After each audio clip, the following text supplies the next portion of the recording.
The stagecoach door swung open, and Caleb Rowan's last hope stepped into the Nebraska dust.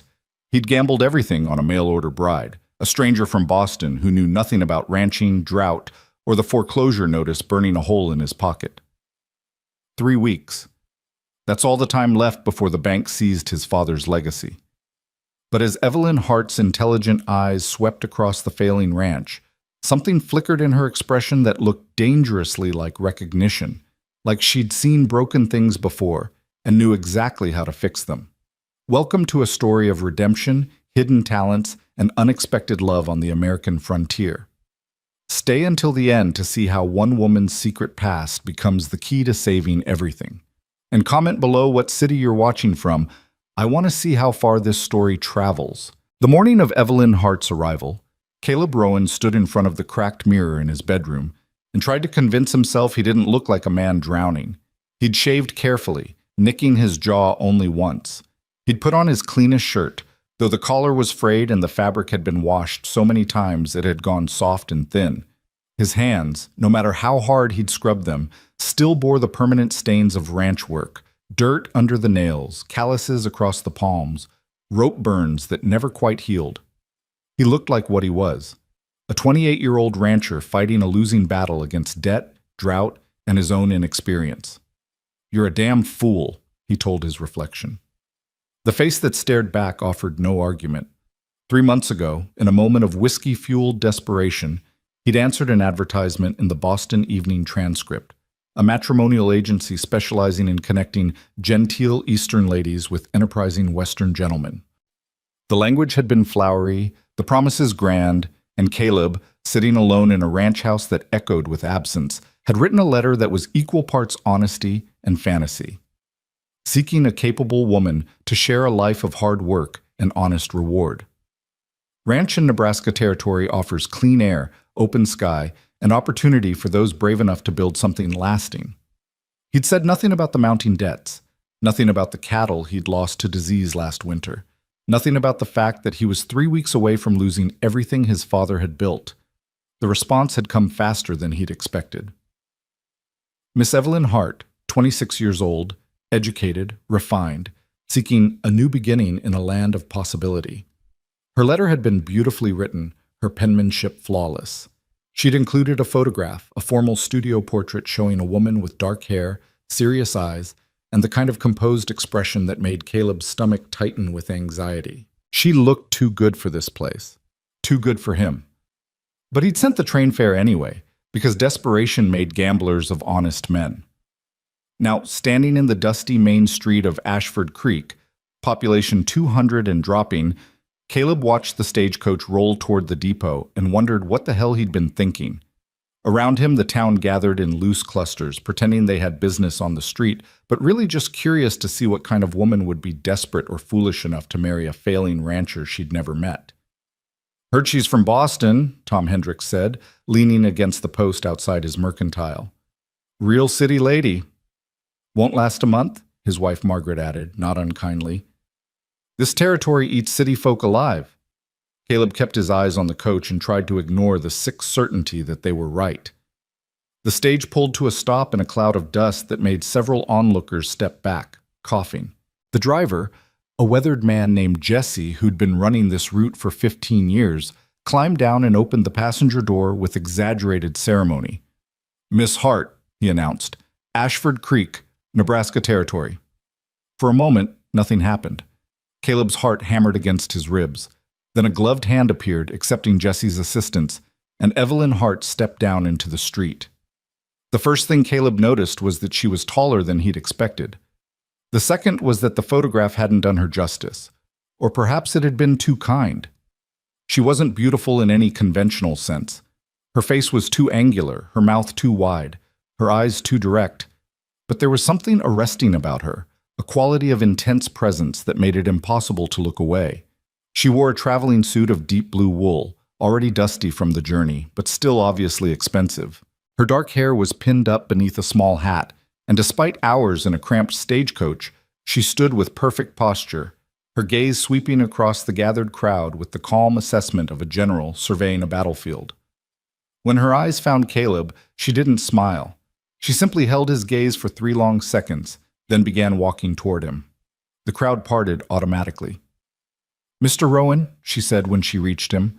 Her voice was lower than he'd imagined, touched with the crisp consonants of educated Boston. "I'm Evelyn Hart."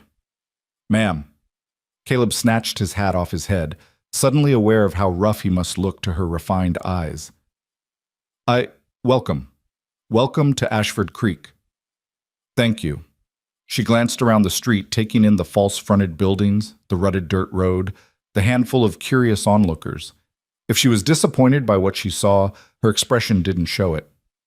"It's smaller than I expected." "Yes, ma'am. It's not much of a town yet. But it's growing, slowly." "All things worth having grow slowly, Mr. Rowan." She turned those direct eyes back to him. "Is that your wagon?" He followed her gaze to where his flatbed wagon stood, hitched to his 2 most reliable horses. It wasn't much. The wood was weather-worn, one wheel had a pronounced wobble, but it was clean. He'd spent an hour that morning making sure of it. "Yes, ma'am, the ranch is about 6 miles out. If you're ready, I'd like to collect my trunk first." Of course, of course." Caleb turned to where Jessie was already unloading luggage. There were 2 pieces, a large steamer trunk and a smaller case. Both bore the marks of quality craftsmanship and looked profoundly out of place in the dusty street. Caleb hefted the trunk, trying not to grunt with the effort. Whatever was inside was heavy. Books, probably. City folk always brought too many books. "I can manage the case," Evelyn said, picking it up before he could protest. "Shall we?" The ride out to the ranch was the longest 6 miles of Caleb's life. Evelyn sat beside him on the wagon seat, her back straight, her hands folded in her lap. She didn't clutch the seat or gasp when the wagon jolted over ruts. She simply swayed with the movement, her eyes on the landscape rolling past. "The land is flatter than I expected," she said after the first mile of silence. "Yes, ma'am. We're on the prairie here.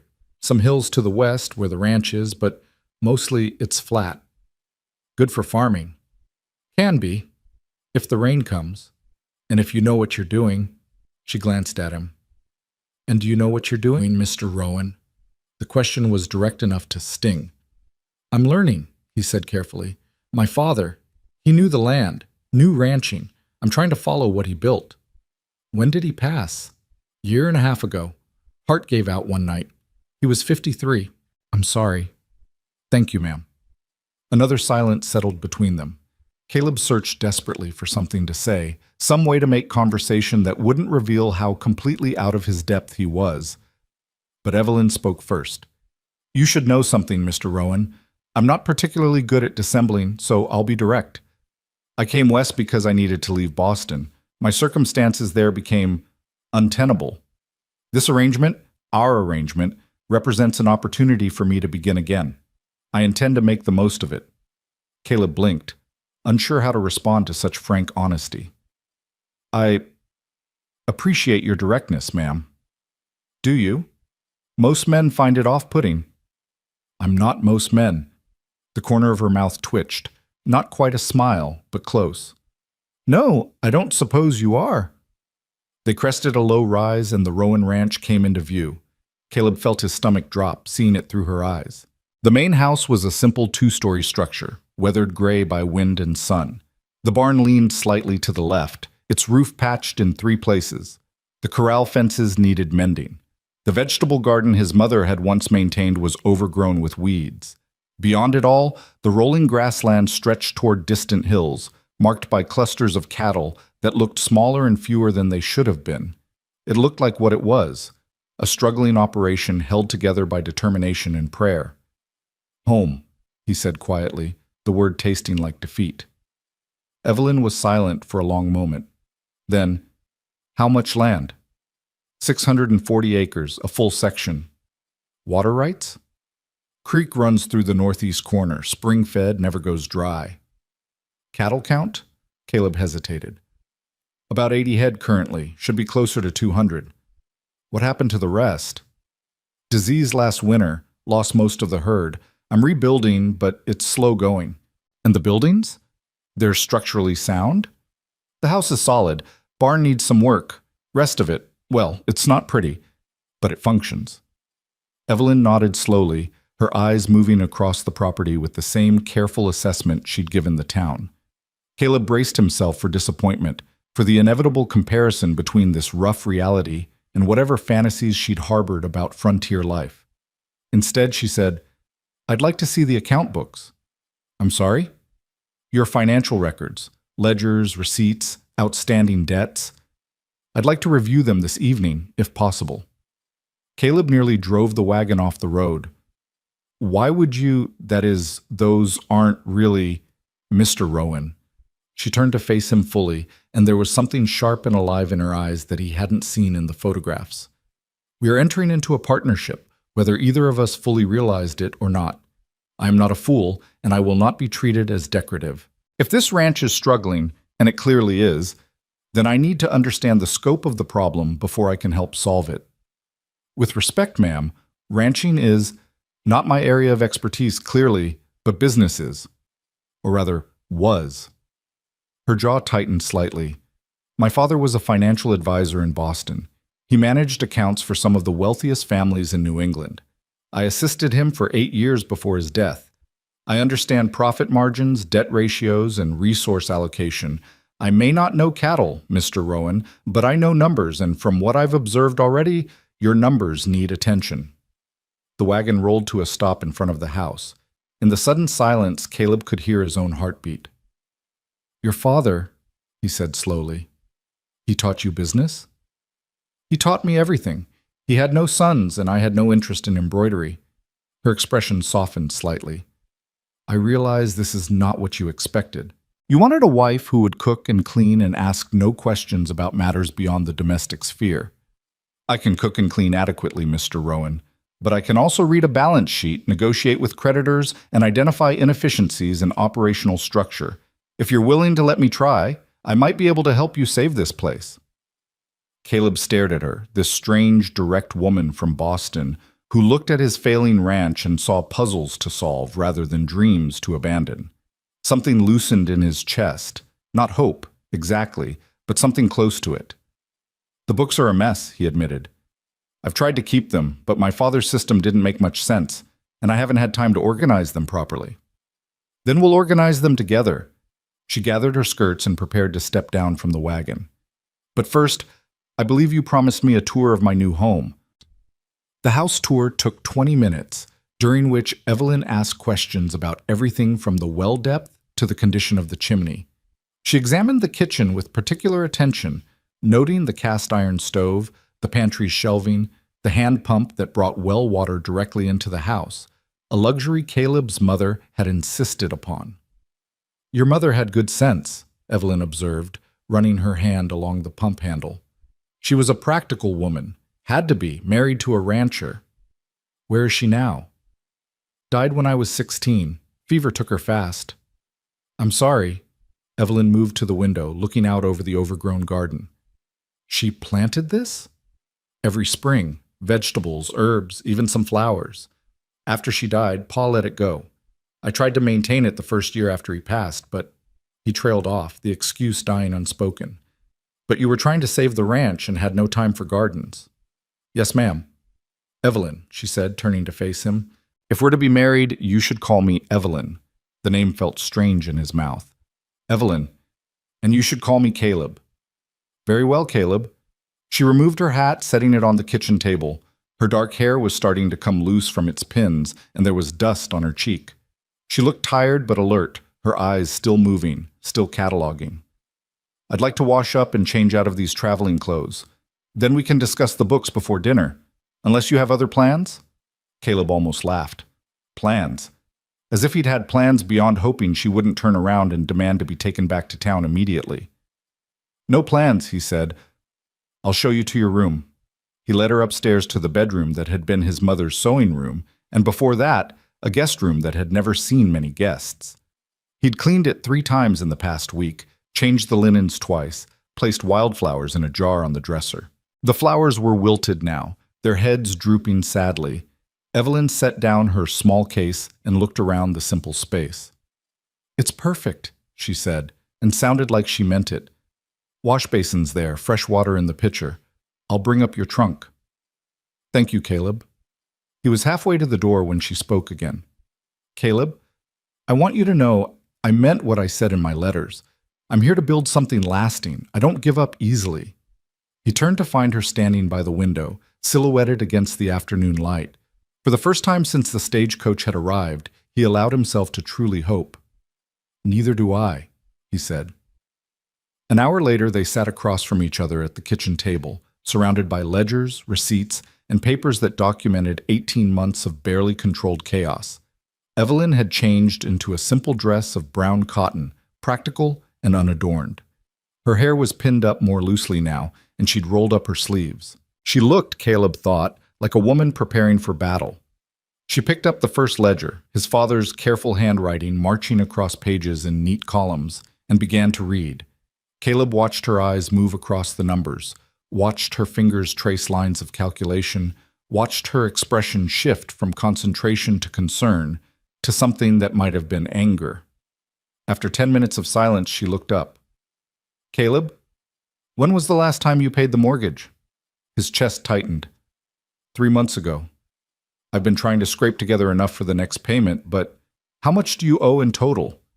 $1,500. Original loan was $2,000, taken out by my father 5 years ago to expand the herd. Current income? I sold some cattle in July, brought in $200.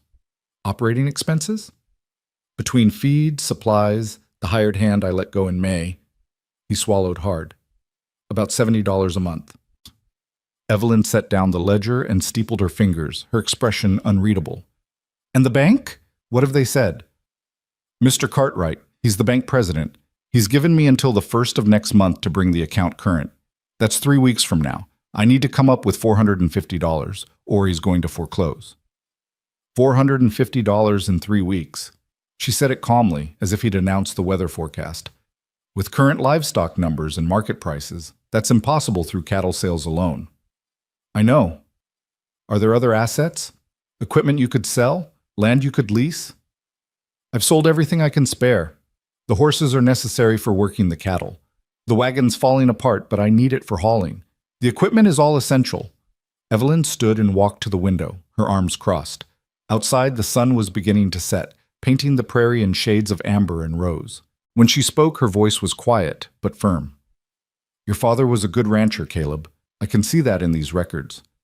He understood cattle, understood the land, but he was a terrible businessman. Caleb bristled. My father built this ranch from nothing, and then nearly destroyed it by over-leveraging, failing to diversify, and keeping records that make it impossible to track actual profit margins. She turned to face him, and her expression was gentle despite her words. I'm not insulting him. Most ranchers are the same way. They know animals and earth and weather, but they don't think like businessmen. They take loans without understanding interest rates. They expand without calculating risk. They pour everything into a single product and pray that prices stay stable. So what would you suggest? He tried to keep the defensiveness out of his voice and mostly failed. Evelyn returned to the table and pulled out a fresh sheet of paper. First, we need to understand what we're actually working with. You said 640 acres. How much of that is usable? About 500. The rest is too rocky or steep. And currently it's all cattle pasture? Mostly. There's about 20 acres of hayfield. What about the creek? You said it runs through the property.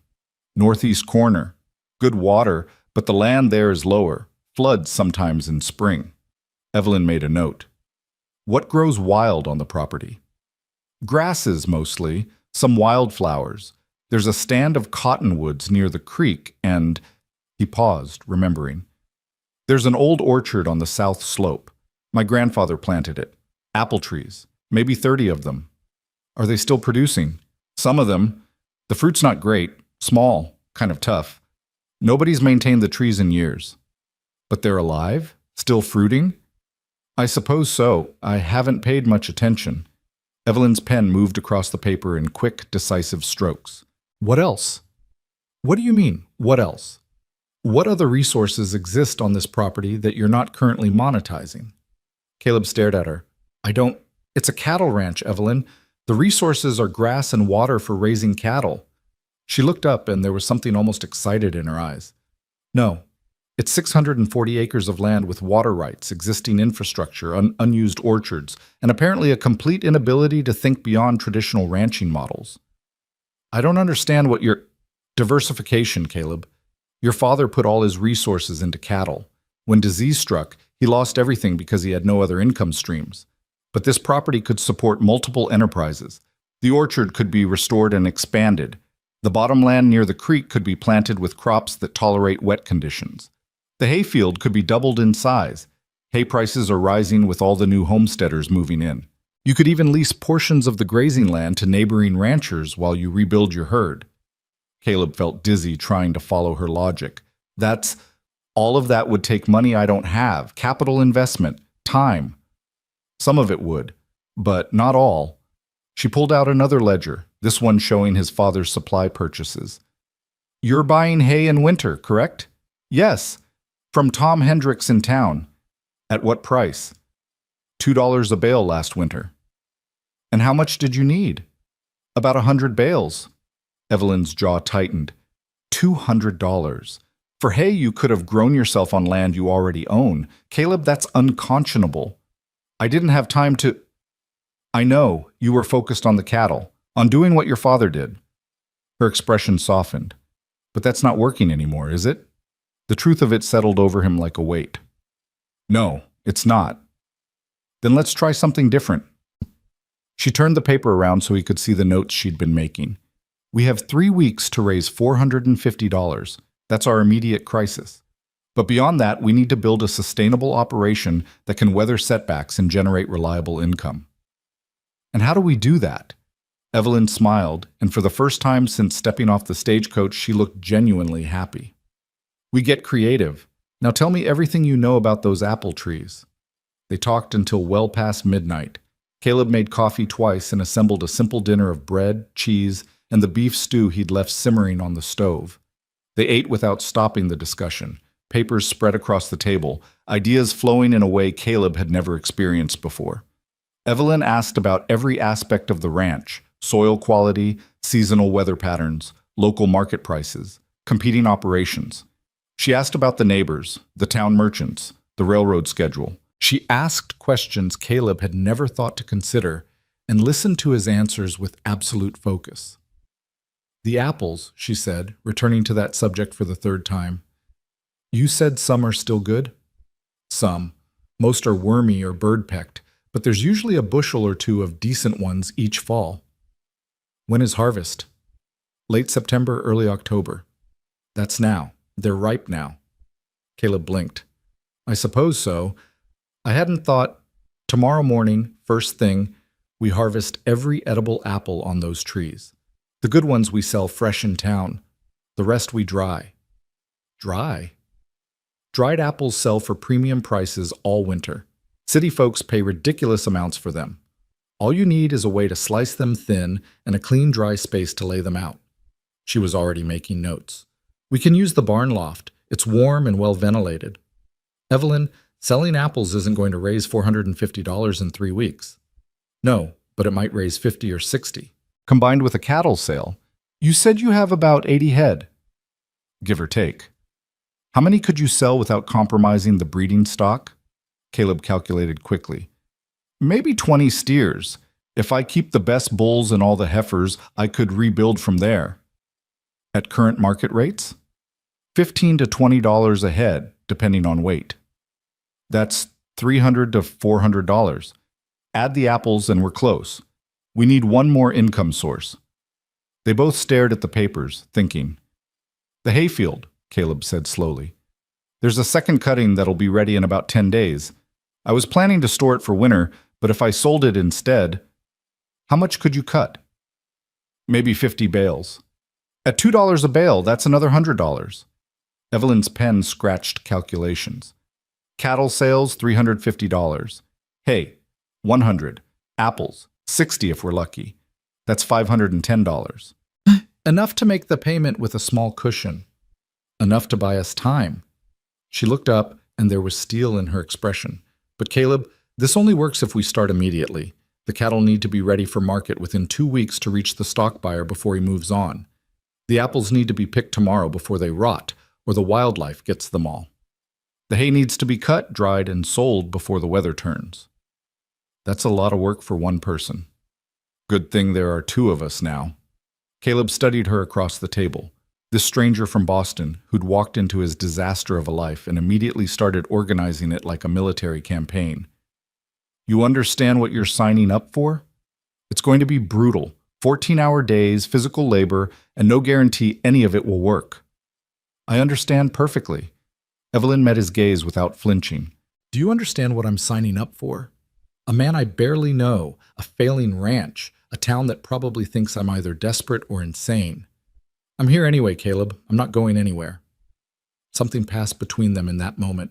Not love, not yet, but something just as binding.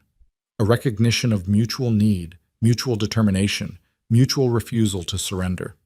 Tomorrow then, Caleb said. We start tomorrow. Tonight, Evelyn corrected. We start tonight. You're going to show me those apple trees by lantern light so I can assess the size of the crop. Then you're going to teach me how to judge cattle quality so I can help you select which steers to sell. We have 3 weeks to save this ranch, Caleb Rowan. We're not wasting a single hour. She stood, already moving toward the door where a lantern hung. Caleb rose more slowly, exhaustion warring with something that might have been exhilaration. Outside, the prairie night was vast and star-filled. Evelyn walked beside him toward the south slope, sure-footed despite the darkness, her focus absolute.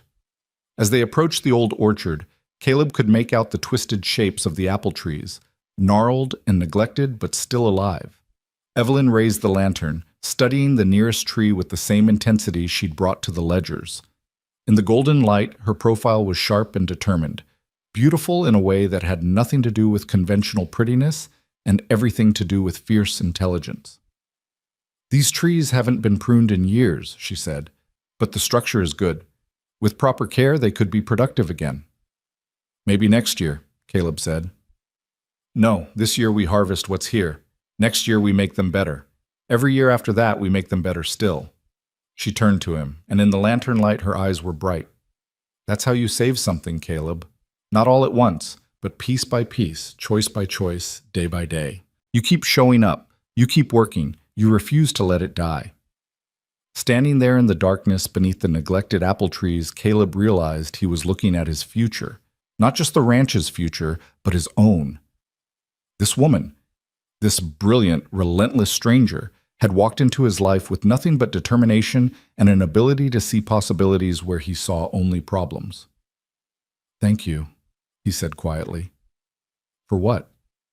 For not getting back on the stagecoach. Evelyn's expression softened. The night's not over yet. I reserve the right to change my mind if these apples turn out to be terrible. But she smiled when she said it, and Caleb found himself smiling back. They worked until nearly 2 a.m, examining trees, making plans, calculating yields.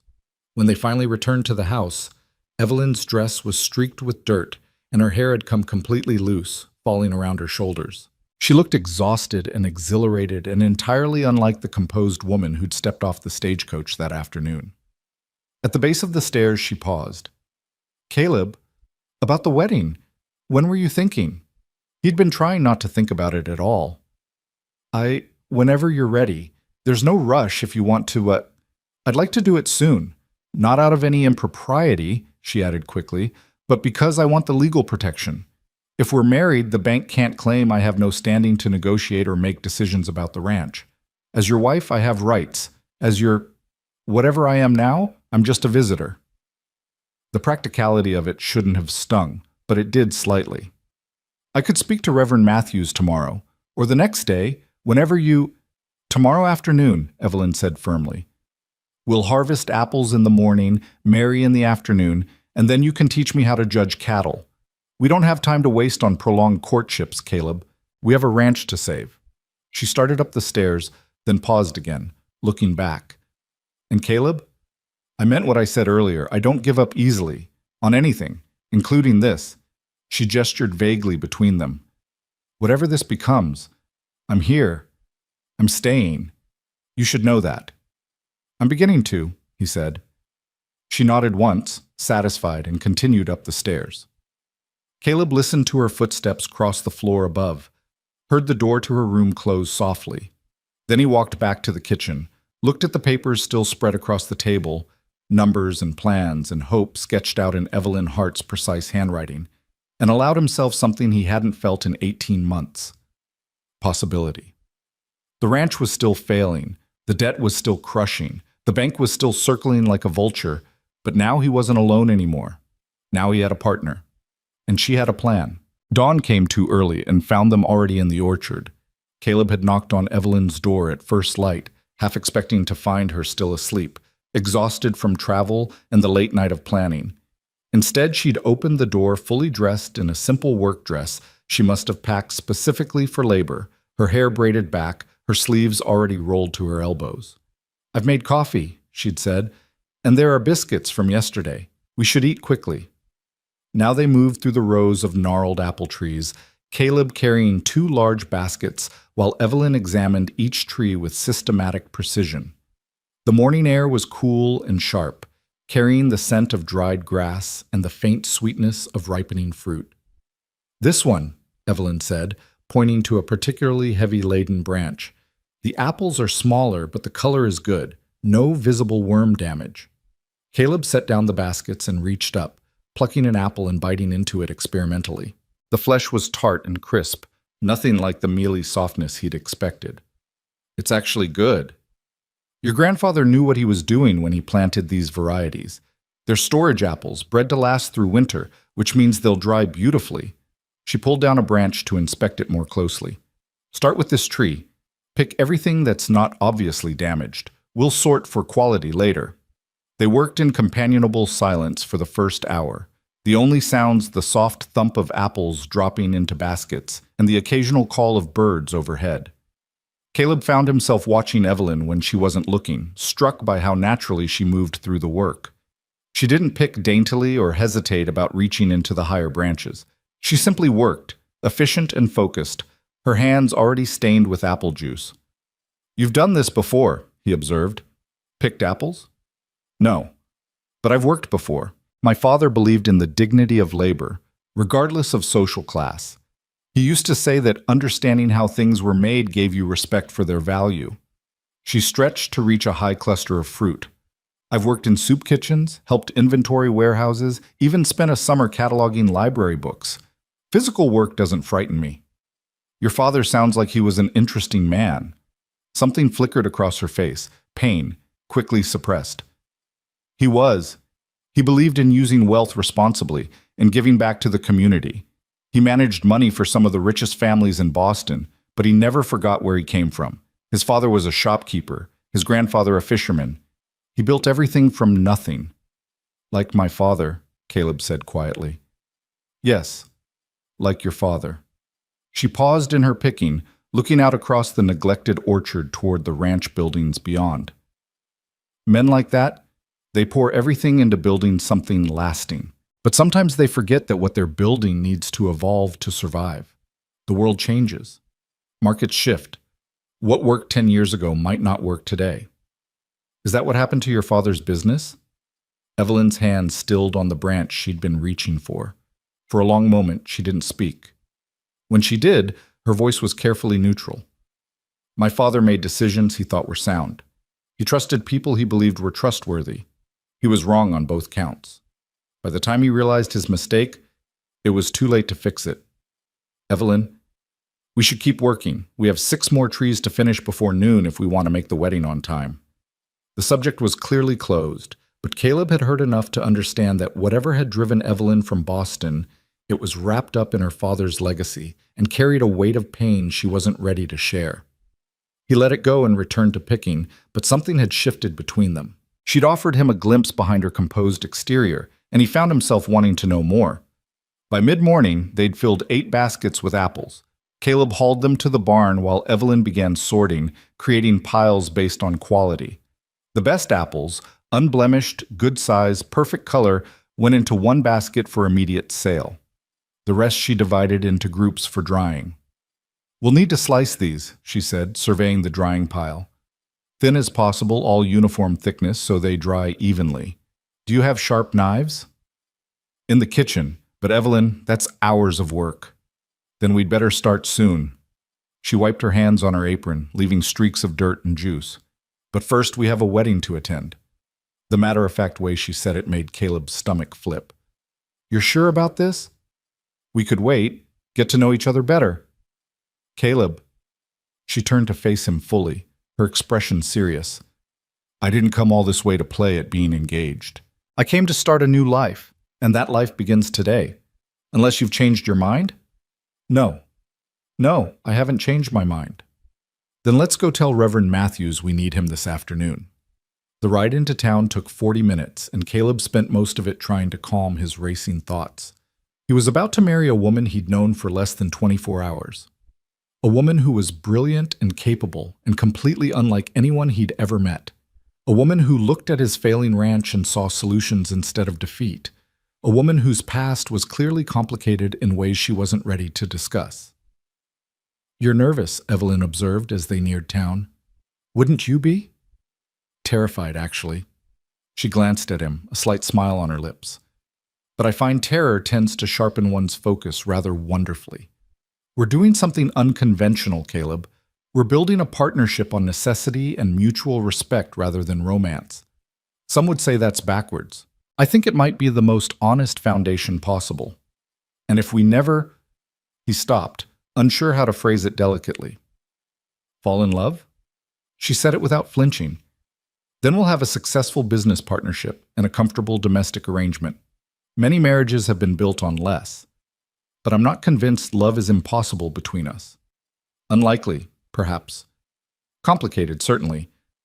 But not impossible. The honesty of it was almost painful. You always say exactly what you're thinking, don't you? I've found that life is too short for pretense. My father taught me that too, though perhaps not in the way he intended. She straightened her shoulders. Now, let's go make this official before I lose my nerve entirely. Reverend Matthews was a kind man in his 60s who'd known Caleb since childhood.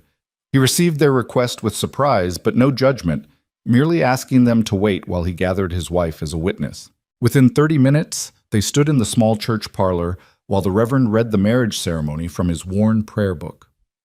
Caleb had expected to feel trapped or panicked.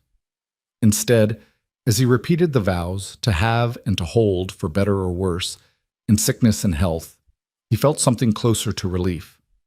Evelyn's hand was steady in his, her voice clear and firm as she made the same promises. When the Reverend pronounced them man and wife, she looked at Caleb with an expression that was equal parts determination and vulnerability. You may kiss the bride, Reverend Matthews said with a gentle smile. Caleb leaned in carefully, intending a brief, chaste kiss, but Evelyn met him halfway, her lips warm against his, and for just a moment the kiss became something real, something that hinted at possibilities neither of them had dared to name. When they pulled apart, her cheeks were flushed and her eyes bright. Well then, she said softly, that's done. Mrs. Matthews insisted on serving them tea and cake, delaying their return to the ranch by an hour. The older woman asked Evelyn gentle questions about Boston, about her journey west, carefully avoiding any hint of prying into why a woman of obvious education and refinement had chosen to become a mail-order bride. Evelyn answered graciously, describing the city's architecture and culture without revealing anything personal. Watching her navigate the conversation, Caleb was struck again by how skilled she was at presenting exactly the image she wanted people to see. Poised, pleasant, revealing nothing that might make her vulnerable. It was impressive and slightly sad, this careful control she maintained. They were preparing to leave when Tom Hendricks appeared in the doorway, his expression grave. Caleb, I need a word. Privately. Evelyn stood immediately. I'll wait in the wagon. No. Caleb reached for her hand without thinking. Anything Tom needs to say to me, he can say to both of us. Evelyn's my wife now. She has a right to hear this. Tom shifted uncomfortably, his eyes moving between them. Finally, he sighed. It's about the bank. I was there this morning, and I overheard Cartwright talking to his clerk. He's planning to call in your loan early, Caleb. He's not going to wait the full 3 weeks. The bottom dropped out of Caleb's stomach. He can't do that. We have an agreement. Not a written one, apparently. Just his word. And his word isn't worth much when Jameson's offering him cash for the property. Jameson? The name came out like a curse. Marcus Jameson was the largest landowner in the territory, a man who'd built his empire by swallowing up failing ranches and consolidating them into vast holdings. What does he want with my land? Water rights, I'd guess. Your creek feeds into the main river. Control that, and you control irrigation for half the valley. Tom's expression was sympathetic but resigned. I'm sorry, Caleb. I thought you should know what you're up against. Evelyn's hand tightened in Caleb's. When is Cartwright planning to call the loan? End of the week, from what I heard. He'll post the foreclosure notice and give you 72 hours to vacate. That's 4 days, Caleb said numbly. We can't possibly. Yes, we can. Evelyn's voice cut through his panic like a blade. Tom, thank you for the warning. We'll handle it. Evelyn, there's no way to raise that kind of money in 4 days. Then we'll buy more time. She was already moving toward the door, pulling Caleb with her. Come on, we need to visit Mr. Cartwright. Now? Evelyn, we're not ready. We're never going to be ready, but we're going anyway.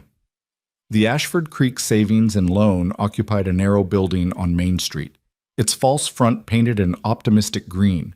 Inside, the air was cool and smelled of paper and leather. A young clerk looked up from his desk as they entered, his eyes widening slightly at the sight of Evelyn. We're here to see Mr. Cartwright, Evelyn said before the clerk could speak. Tell him Mr. and Mrs. Rowan are here regarding the property loan.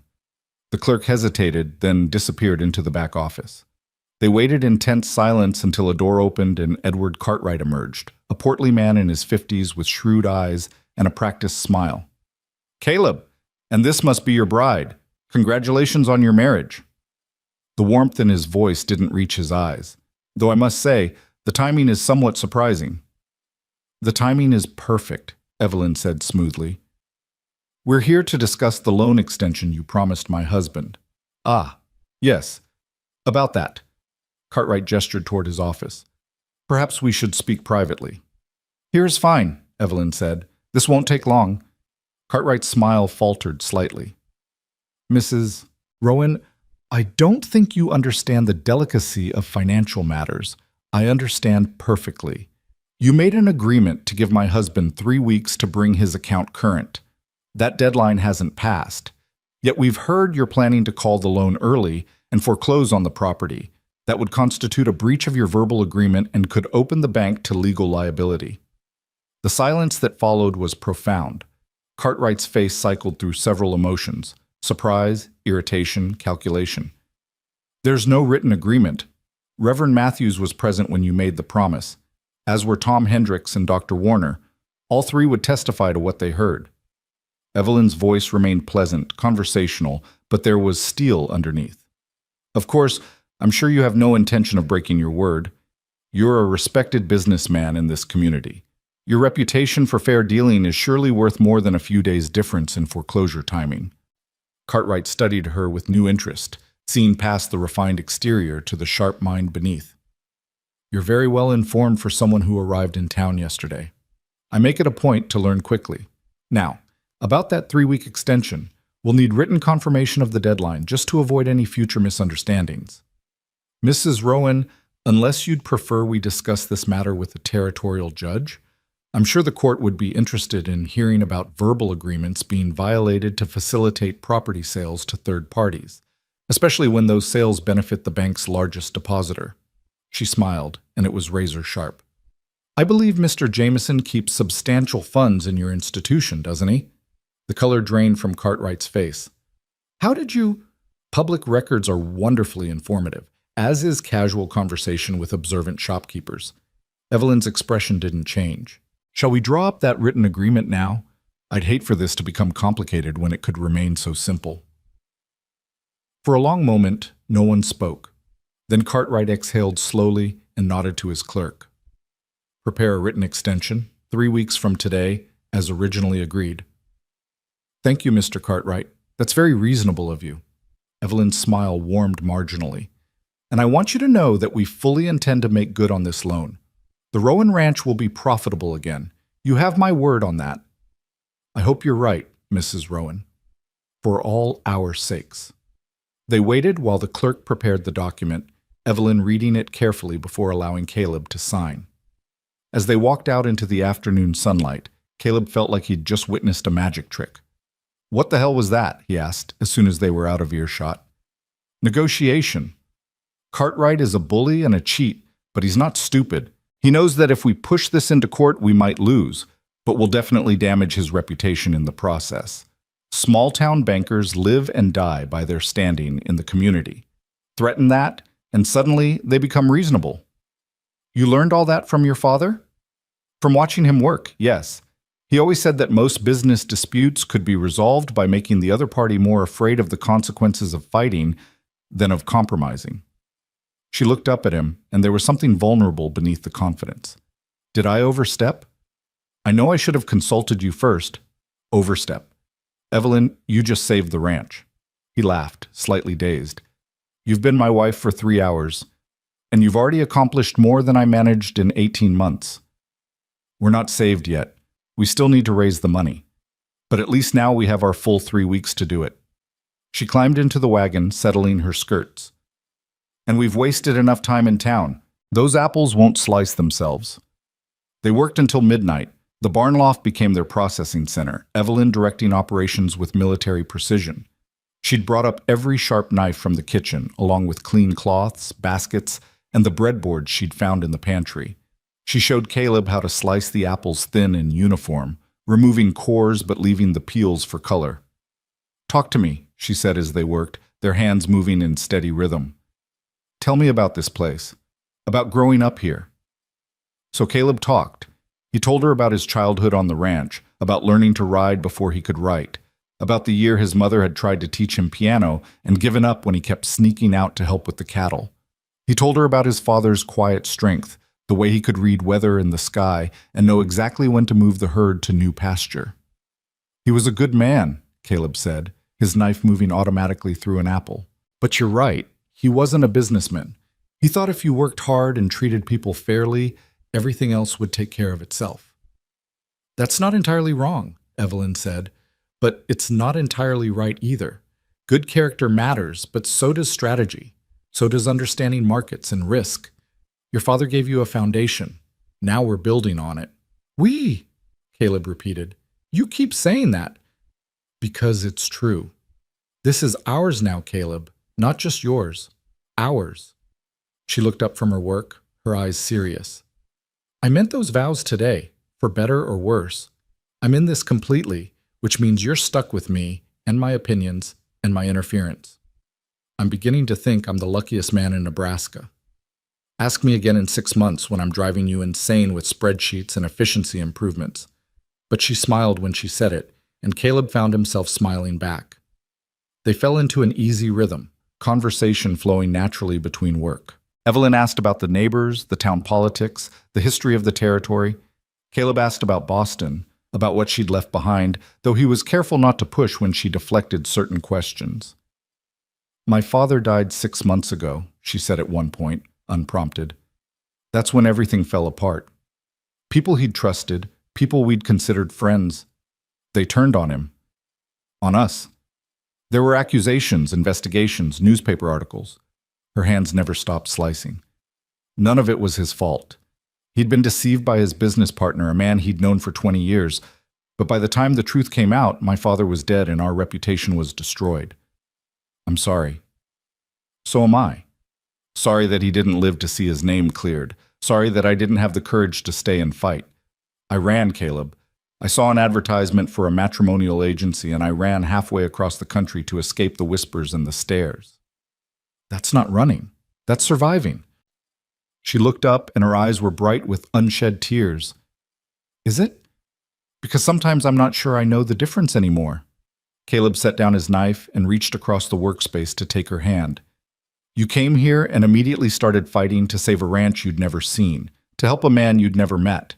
That's not the action of a coward, Evelyn. That's courage. Or stubbornness. I'll take stubborn over defeated any day." She squeezed his hand, then released it and returned to work. "Tell me about the cattle, the ones we're going to sell. How do you choose which ones to let go?" They talked through the night, slicing hundreds of apples and spreading them on clean cloths across the loft floor. By dawn, every horizontal surface was covered with thin apple slices, and both of them were exhausted, their hands cramped and sticky. "Tomorrow we start on the cattle," Evelyn said, surveying their work with satisfaction. "And I need to visit the mercantile, see what prices Tom's paying for dried goods. If we can establish him as a regular buyer, we might have a sustainable side business here." "You're already thinking past the immediate crisis." "Always. Solving one problem is good. Building systems that prevent future problems is better." She stretched, wincing. "But right now, I'm thinking about sleep and maybe a bath. I'll heat water for you." "Caleb, you don't need to—" "Yes, I do. You're my wife, and you just worked through the night to save my ranch. The least I can do is heat bath water." Something soft crossed her face. "Thank you." They walked back to the house in the gray dawn light, exhausted but strangely content. At the base of the stairs, Evelyn paused. "This is working, isn't it? Us." "Better than I expected," Caleb admitted. "Better than I feared," she countered. Then, impulsively, she stood on her toes and kissed his cheek. "Good night, husband." "Good morning, wife." She laughed, the first genuine, unguarded laugh he'd heard from her, and climbed the stairs. Caleb watched her go, then went to stoke the fire and heat water, his heart lighter than it had been in months. The next 3 days were a blur of relentless work. They rose before dawn and worked past midnight, their entire world narrowing to apples, cattle, and the desperate mathematics of survival. Caleb taught Evelyn how to judge cattle quality, how to spot the subtle signs of good health and strong breeding. She learned quickly, asking pointed questions and remembering everything. Together, they separated out the steers for sale, choosing the ones that would bring the best prices without compromising the future herd. It was brutal calculus, selling off assets they needed to keep, mortgaging the future to save the present. "This feels wrong," Caleb said as they drove 20 steers into a separate pen. "These are good animals. I should be keeping them." "You are keeping them, just in liquid form." Evelyn made a note in the small ledger she'd started carrying. "Once we're stable, we can rebuild. But we can't rebuild anything if we lose the land entirely." The apples dried beautifully in the barn loft, the slices curling and shrinking as moisture evaporated. Evelyn checked them twice daily, rotating the cloths, discarding any pieces that showed signs of mold. Her standards were exacting, and she rejected anything that didn't meet them. "We're selling quality or we're selling nothing," she insisted. "Our reputation is the only currency we have right now. If people buy dried apples from Rowan Ranch and they're exceptional, they'll come back, they'll tell others. But if we sell inferior product just to make a few extra dollars, we've destroyed any chance of building a real business." On the 4th day, they loaded the wagon with the first batch of dried apples and the best of the fresh fruit and headed into town. Tom Hendricks greeted them with professional interest that shifted to genuine surprise as he examined the merchandise. "These are good," he said, holding up a dried apple slice to the light. "Really good. Clean, uniform, properly dried. Where'd you learn to do this?" "Boston," Evelyn said calmly. "We had access to commercial fruit processing operations. I observed and remembered. I can sell these. Premium price, too. City folk are always asking for quality dried fruit." He calculated quickly. "I'll take everything you've got at 75 cents a pound, and I'll commit to buying your entire output for the season at the same price." Evelyn didn't hesitate. $1 a pound, and you have exclusive rights to sell in Ashford Creek. We won't undercut you by selling direct to customers in town." "That's steep." "That's fair. Your markup will still be healthy, and you'll have a unique product none of your competitors can offer." She met his eyes steadily. "We're not asking for charity, Tom. We're offering you a good business opportunity. Take it or leave it." Tom laughed, shaking his head. "Caleb, your wife drives a hard bargain." "Don't I know it," Caleb said, trying not to smile. "All right, $1 a pound, but I want first right of refusal on any other products you develop. If you start making preserves or cider or anything else, I get to bid before you talk to anyone else." "Agreed." Evelyn shook his hand firmly. "Pleasure doing business with you." They left the mercantile with $43 and a standing order for more dried apples. It was a good start, but they still needed more than $400 in 2.5 weeks. That evening, as they worked in the barn preparing more apples for drying, a rider appeared on the road. Caleb recognized Marcus Jameson's distinctive palomino before he could make out the man himself. "Company," he said quietly. Evelyn looked up, saw the approaching rider, and set down her knife. The land buyer? In the flesh. Good. I've been wanting to meet him. Jameson was a tall man in his 50s, well-dressed even for ranch visits, his boots polished and his hat expensive. He dismounted with the easy grace of someone who'd spent a lifetime on horseback and approached with a smile that didn't reach his eyes. Caleb, good to see you, and this must be the bride I've been hearing about. He tipped his hat to Evelyn. Marcus Jameson, ma'am. I own the Triple J spread north of here. Evelyn Rowan, a pleasure. I'll get right to the point. I'm here to make you an offer for your property. Given your current financial situation, I thought you might appreciate a straightforward solution. Our financial situation is none of your concern, Evelyn said pleasantly. Perhaps not. But the territory being what it is, word travels. I know about the bank loan. I know Cartwright's pressing for payment. He pulled a document from his jacket. I'm prepared to offer you $1,200 for the land, buildings, and remaining livestock. That's enough to pay off your debt and give you a fresh start somewhere else. The property's worth 3 times that, Caleb said. In better circumstances, maybe. But you're not selling in better circumstances, are you? You're selling under duress, which substantially affects valuation. Evelyn took the document and read it carefully, her expression neutral. When she finished, she handed it back. Thank you for the offer, Mr. Jameson. We decline. Mrs. Rowan, I don't think you understand. I understand perfectly. You've made arrangements with Cartwright to foreclose on our property at a favorable price. You're hoping to pressure us into selling directly to you for slightly more than the foreclosure would bring you, thus avoiding any legal complications. It's a sound strategy, but we're not interested. Jameson's smile vanished. You should reconsider. That ranch is going to fail whether you want to admit it or not. Better to sell now with some dignity than wait for the bank to take it. The ranch isn't going to fail, Evelyn said calmly. We have plans in place, revenue streams developing, and 3 weeks to make good on our obligations, which we will do. 3 weeks isn't much time. It's enough. Jameson looked between them, his expression calculating. You're very confident for a woman who knows nothing about ranching. I know about business, Mr. Jameson, and I know that this land has value beyond cattle grazing. Water rights, agricultural potential, strategic location. You want it because you're smart enough to see that value. We're smart enough to see it too, which means we're not selling. For a long moment, Jameson was silent. Then he nodded slowly, a hint of respect in his eyes. Well, I can see Caleb's bride is no pushover. Very well, Mrs. Rowan, I'll withdraw my offer. But if circumstances change, they won't, Evelyn said firmly. After Jameson rode away, Caleb let out a breath he hadn't realized he'd been holding. You just turned down $1,200. I turned down a fraction of what this place is worth, and I did it because I meant what I told him. We're going to save this ranch, Caleb, no matter what it takes. She returned to slicing apples, her hands steady, her expression determined. Watching her work, Caleb felt something shift in his chest. This woman, this fierce, brilliant woman who'd walked into his life 4 days ago, was fighting for his future as if it were her own, because it was her own now. They were partners. And somehow, against all odds, they were beginning to win. The following morning brought rain. Caleb woke to the sound of it drumming against the roof, a steady downpour that would turn the roads to mud and make driving cattle nearly impossible. He lay in bed for a moment, listening to the water cascade from the eaves, calculating how much this would delay their plans. They'd scheduled the cattle drive to town for today, hoping to catch the stock buyer before he moved on to the next territory. A soft knock on his door interrupted his thoughts. Caleb, are you awake? He opened the door to find Evelyn already dressed, her hair pinned up, a shawl wrapped around her shoulders against the morning chill.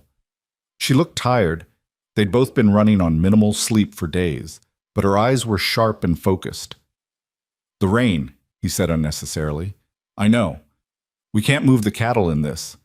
She stepped into the hallway, keeping a proper distance. But we can use the time differently. I need to tell you something, and I need you to listen without judgment until I'm finished. Something in her tone made his chest tighten. All right. Not here. Downstairs. I'll make coffee. They sat at the kitchen table as rain sheeted against the windows, 2 cups of coffee between them growing cold as Evelyn talked.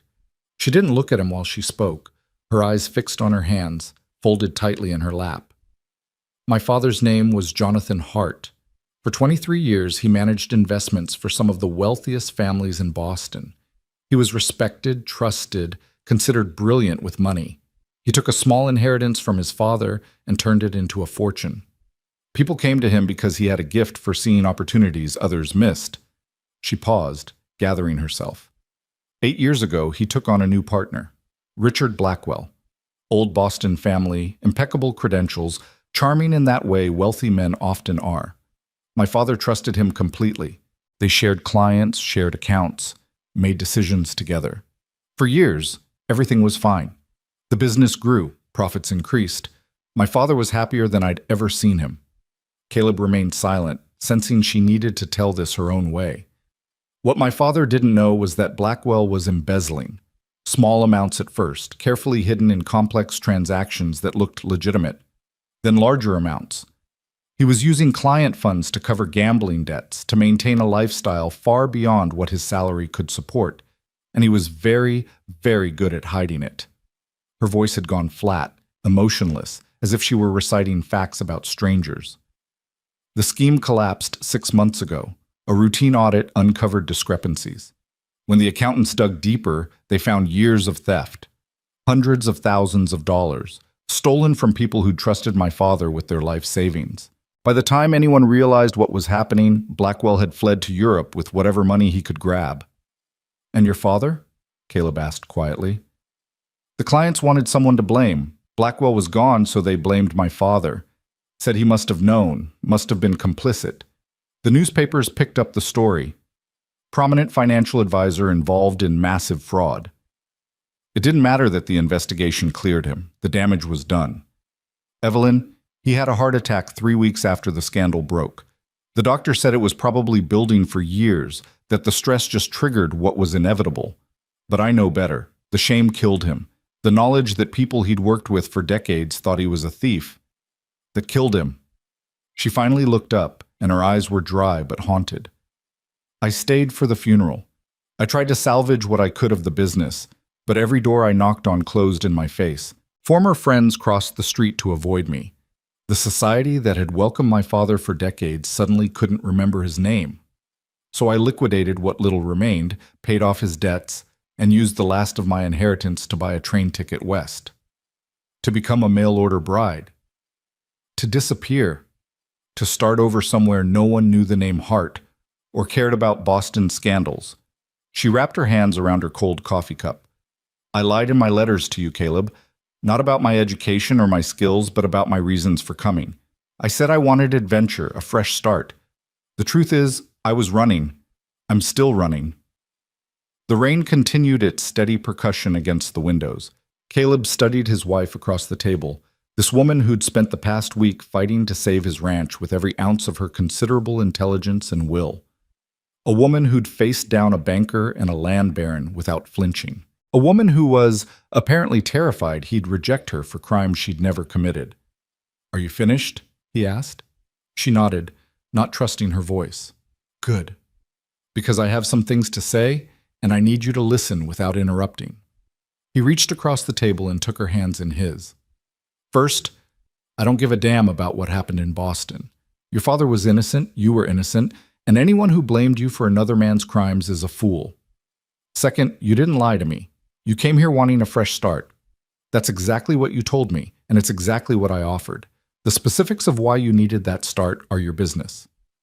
But if people here find out, let me finish. Third, and this is important, so listen carefully. You are the smartest, most capable person I've ever met. In 1 week, you've accomplished more to save this ranch than I managed in 18 months.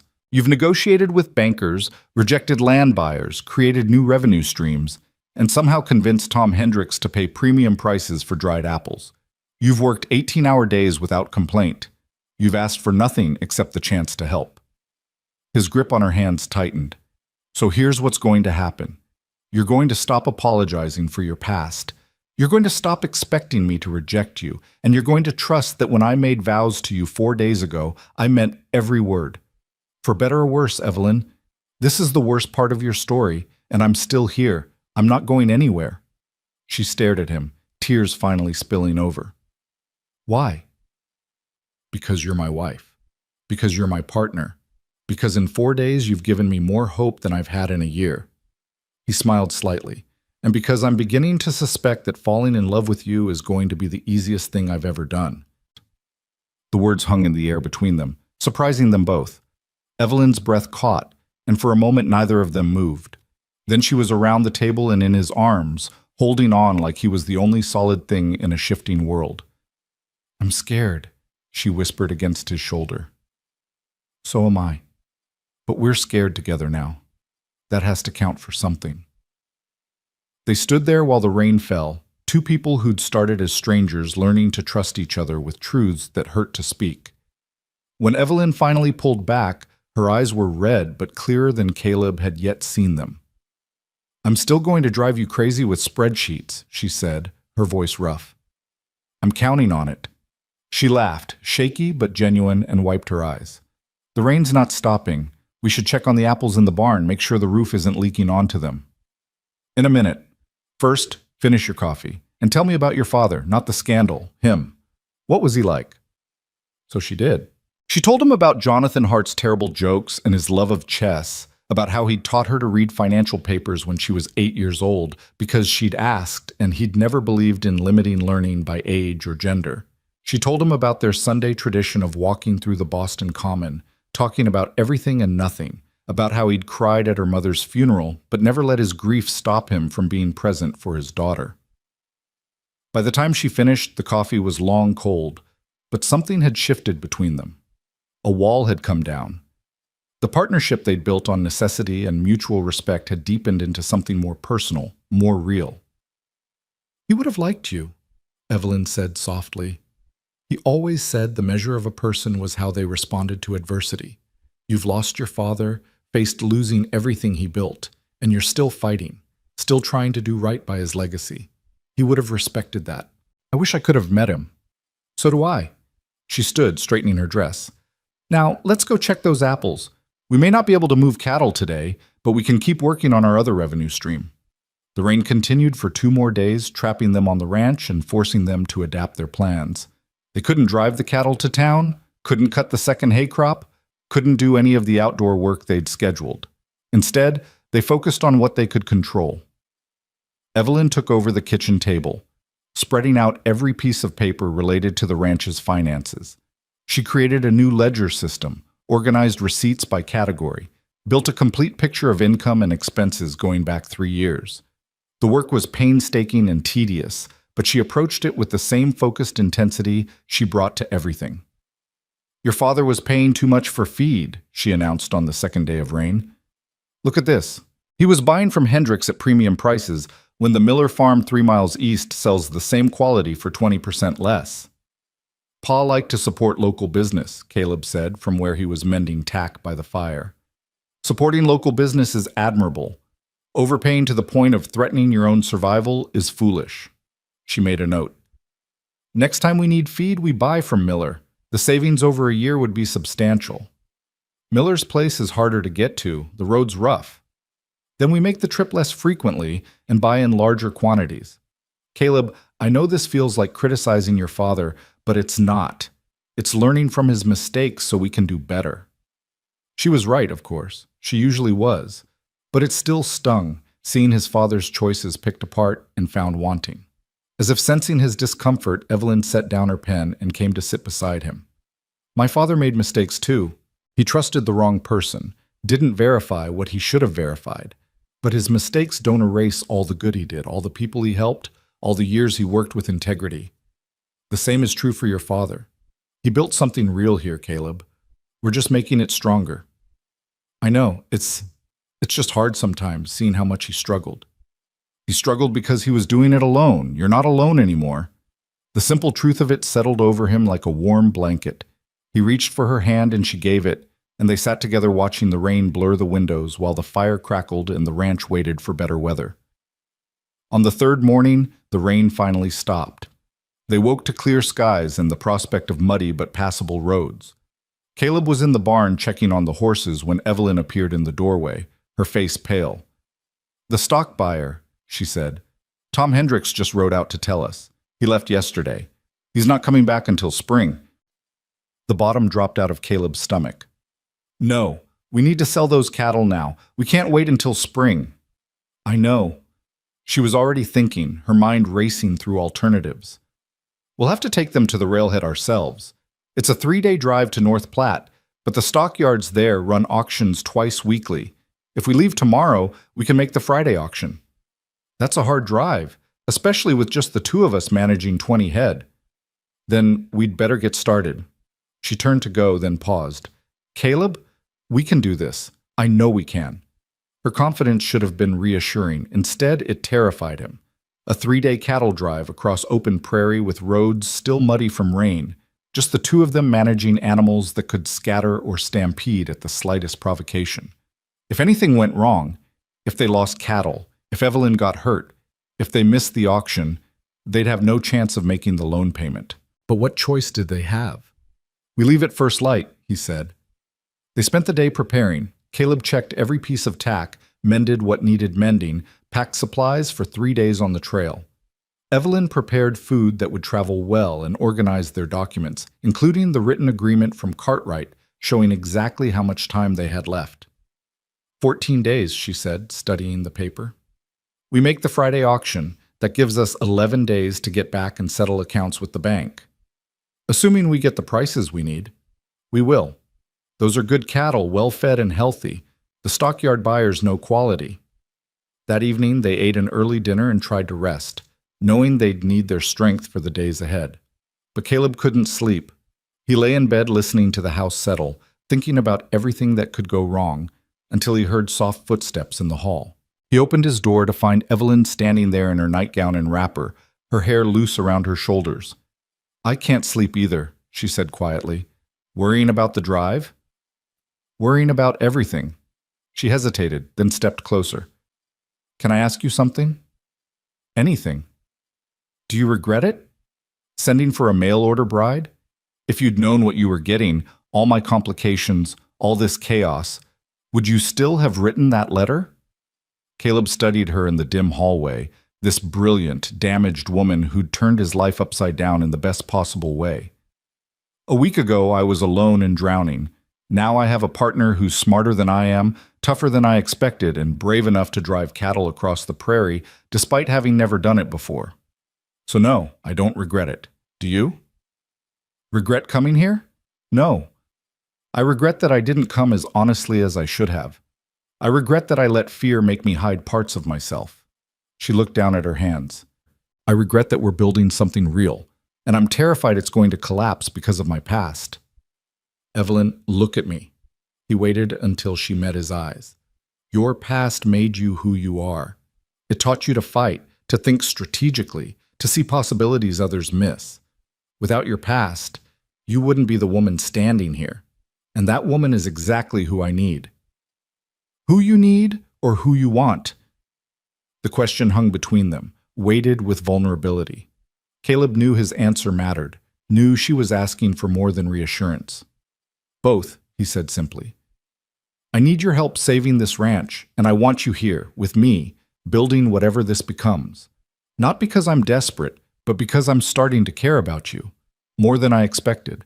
More than is probably wise after 1 week. Evelyn's breath caught. Caleb, you don't have to say anything. I'm not asking for declarations or promises. I just wanted you to know, before we risk everything on this drive, that you matter to me. Whatever happens, that's true. She stepped forward and kissed him. Not the chaste kiss of their wedding, but something deeper, more urgent. Her hands came up to frame his face, and he pulled her closer, feeling the heat of her through the thin fabric of her nightgown. When they finally broke apart, both breathing hard, she rested her forehead against his. I'm terrified of this, she whispered. Of the cattle drive? Of caring about you. Of letting myself hope that this could be real. It is real, Evelyn. Complicated and messy and probably doomed to drive us both crazy, but real. She laughed softly, then pulled back. I should let you sleep. We have a long day tomorrow. Stay. The word came out before he could think better of it. Just to sleep. I don't want to be alone tonight. For a moment she hesitated, propriety warring with desire for comfort. Then she nodded and took his hand, letting him lead her into his room. They lay down together on top of the covers, fully clothed, and she curled against his side with her head on his shoulder. "Tell me about your mother," she said quietly. So he did, describing Sarah Rowan's gentle strength and practical wisdom, her garden that had fed the family through hard winters, her insistence on education even when money was tight. He talked until Evelyn's breathing evened out and he knew she'd fallen asleep. Then he lay awake a while longer, his arms around his wife, and tried not to think about all the ways this could fall apart. Dawn came too quickly. They rose in the pre-dawn darkness, dressed in their sturdiest clothes, and ate a quick breakfast of cornmeal mush and coffee. By the time the sun crested the horizon, they had the cattle gathered and were ready to move. "You'll ride on the right flank," Caleb instructed, handing Evelyn the reins to one of the gentler horses. "I'll take the left and push from behind. The cattle know the routine, so mostly you're just keeping them together and moving forward. If one tries to break away, get in front of it and turn it back to the group. And if they all try to run, then you get out of the way and let them go. Don't be a hero, Evelyn. Cattle can be replaced. You can't." She nodded, her face set with determination, and swung into the saddle with surprising grace. They moved out as the sun painted the prairie gold, 20 steers plodding ahead of them, heading east toward North Platte, and their only chance at salvation. The first day was exhausting, but uneventful. The cattle moved steadily, following the main road toward the railhead. They stopped at midday to let the animals graze and drink from a creek, then pushed on through the afternoon. By evening, Caleb estimated they'd covered nearly 12 miles. They made camp in a small depression that offered shelter from the wind, hobbling the horses and letting the cattle rest. Evelyn proved surprisingly competent at camp tasks, building a fire and heating beans while Caleb checked the animals. "You're a natural," he said, accepting a plate of food. "I'm terrified and faking competence," she corrected. "But thank you for the encouragement." They ate in companionable silence, watching the sun set over the prairie. When full dark fell, Caleb banked the fire and they rolled out their blankets near enough for warmth, but maintaining propriety. "Caleb?" Evelyn's voice came soft through the darkness. "Thank you for trusting me with this. I know how much is riding on getting these cattle to market. We're partners. That means we trust each other with everything. Even the parts that scare us? Especially those." He heard her shift in her blankets, moving closer. "I'm glad I married you. Even though I come with a failing ranch and crushing debt, even though, maybe because, I needed something to fight for, you gave me that." Sleep came easier that night, despite the hard ground and the chill air. Something had settled between them, a deeper understanding that went beyond words. The second day started well. They were back on the trail by dawn, the cattle refreshed and moving easily. But by midday, the weather began to change. Dark clouds built on the western horizon, and the wind picked up, carrying the metallic scent of approaching rain. "Storm coming," Caleb said, watching the sky. "A bad one." "How far to the next town?" 8 miles, maybe 10. We won't make it before the storm hits." "Then we find shelter and wait it out?" But even as she said it, the first drops began to fall, fat and cold. Within minutes, it had escalated to a downpour. The cattle began to shift nervously, unsettled by the thunder that rolled across the prairie. "Keep them moving," Caleb shouted over the wind. "If they scatter in this, we'll never find them all." They pushed forward through rain that fell so hard it was difficult to see more than a few yards ahead. Lightning cracked across the sky, illuminating the landscape in stark flashes. The cattle were spooked now, beginning to run, and all Caleb and Evelyn could do was try to keep them pointed in the right direction. A massive bolt of lightning struck nearby, the thunder simultaneous and deafening. The cattle panicked completely, breaking into a full stampede. Caleb saw Evelyn's horse rear, saw her grab for the saddle horn, saw her maintaining her seat through sheer determination. "Evelyn, let them go! Just stay safe!"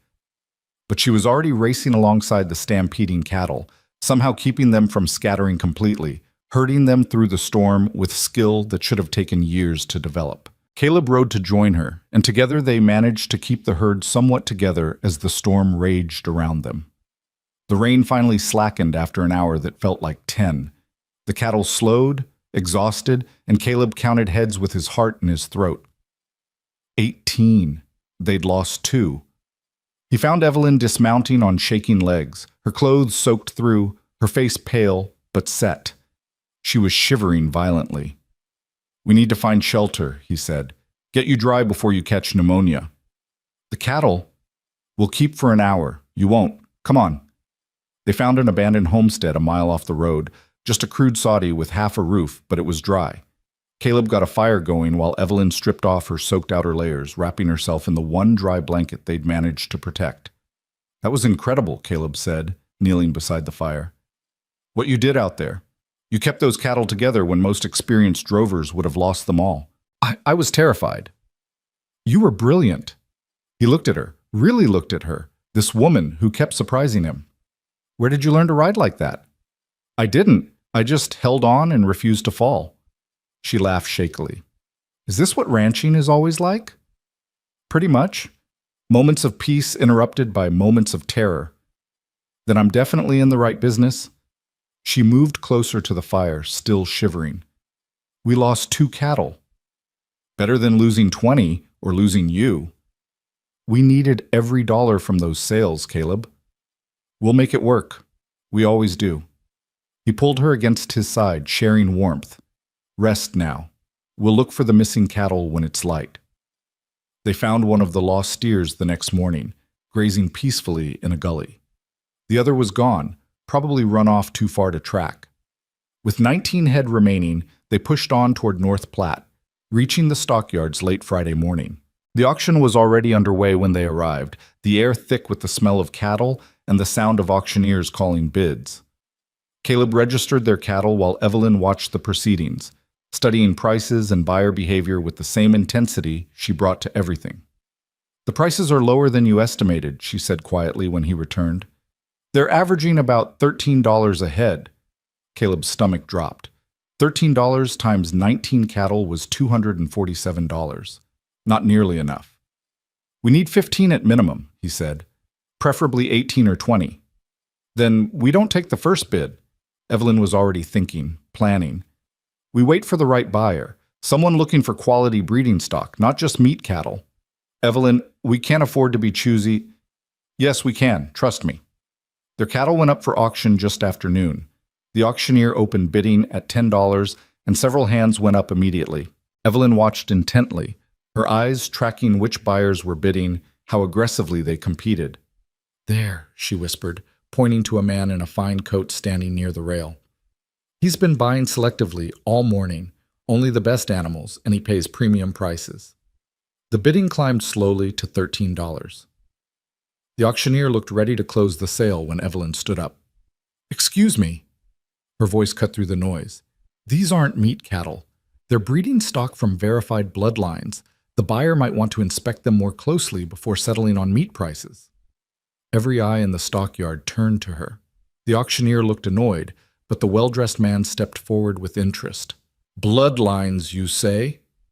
"My husband's father maintained detailed breeding records. These steers come from stock bred for hardiness, disease resistance, and strong weight gain, worth considerably more than $13 as breeding animals." It was a gamble. The man could call their bluff, demand to see records they didn't have. But instead he climbed into the pen and examined the nearest steer with expert eyes. He checked teeth, felt muscle tone, studied conformation. $15, he said finally. "For the lot." 18, Evelyn countered calmly. "And that's fair for what you're getting." The man smiled. 17, final offer. Evelyn glanced at Caleb and he gave a tiny nod. "Done," she said. They walked away from the stockyards with $323, more than enough to make the bank payment with money left over for supplies. Caleb felt dizzy with relief and disbelief. "How did you know?" he asked as they loaded their empty wagon. "How did you know he'd pay more?" "I didn't, for certain, but I watched him all morning. He's building a herd, not buying meat. And people building something are always willing to pay for quality." She climbed onto the wagon seat, exhaustion finally showing in her face. "Now let's go home. We have a bank to visit and a future to secure. The ride back to Ashford Creek took 2.5 days, and they arrived home with 5 days left before the loan deadline. They'd been gone a week, and the ranch looked somehow both exactly the same and completely different. The dried apples in the barn had finished curing.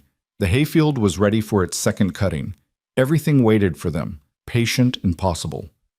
That evening, they sat at the kitchen table and counted out the money one more time. The cattle sale had brought $323. The apple sales added $43. The hay, once cut and sold, would bring another $100. It was enough. Barely, but enough. "We did it," Evelyn said softly. "We actually did it. You did it. None of this would have worked without you." She shook her head. "We did it together. You knew the ranching. I knew the business. Neither of us could have managed alone." Caleb reached across the table and took her hand. "I love you." The words came out simply, without fanfare, as natural as breathing. Evelyn's eyes widened, and for a moment she looked terrified. Then her expression softened into something that might have been wonder. "You can't possibly know that. It's been less than 2 weeks. I know what I feel. I know that you're the bravest person I've ever met. I know that when I imagine the future now, you're in every part of it.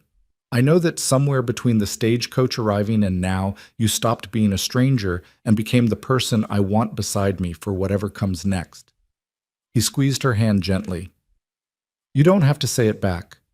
I just needed you to know." Evelyn stood and came around the table, settling onto his lap with her arms around his neck. "I don't know if what I feel is love yet, but I know that when you look at me, I feel seen in a way I never have before. I know that fighting to save this ranch has felt like fighting to save myself, and I know that the thought of losing you terrifies me more than anything else." She kissed him softly. "So maybe it is love, or maybe it's becoming love.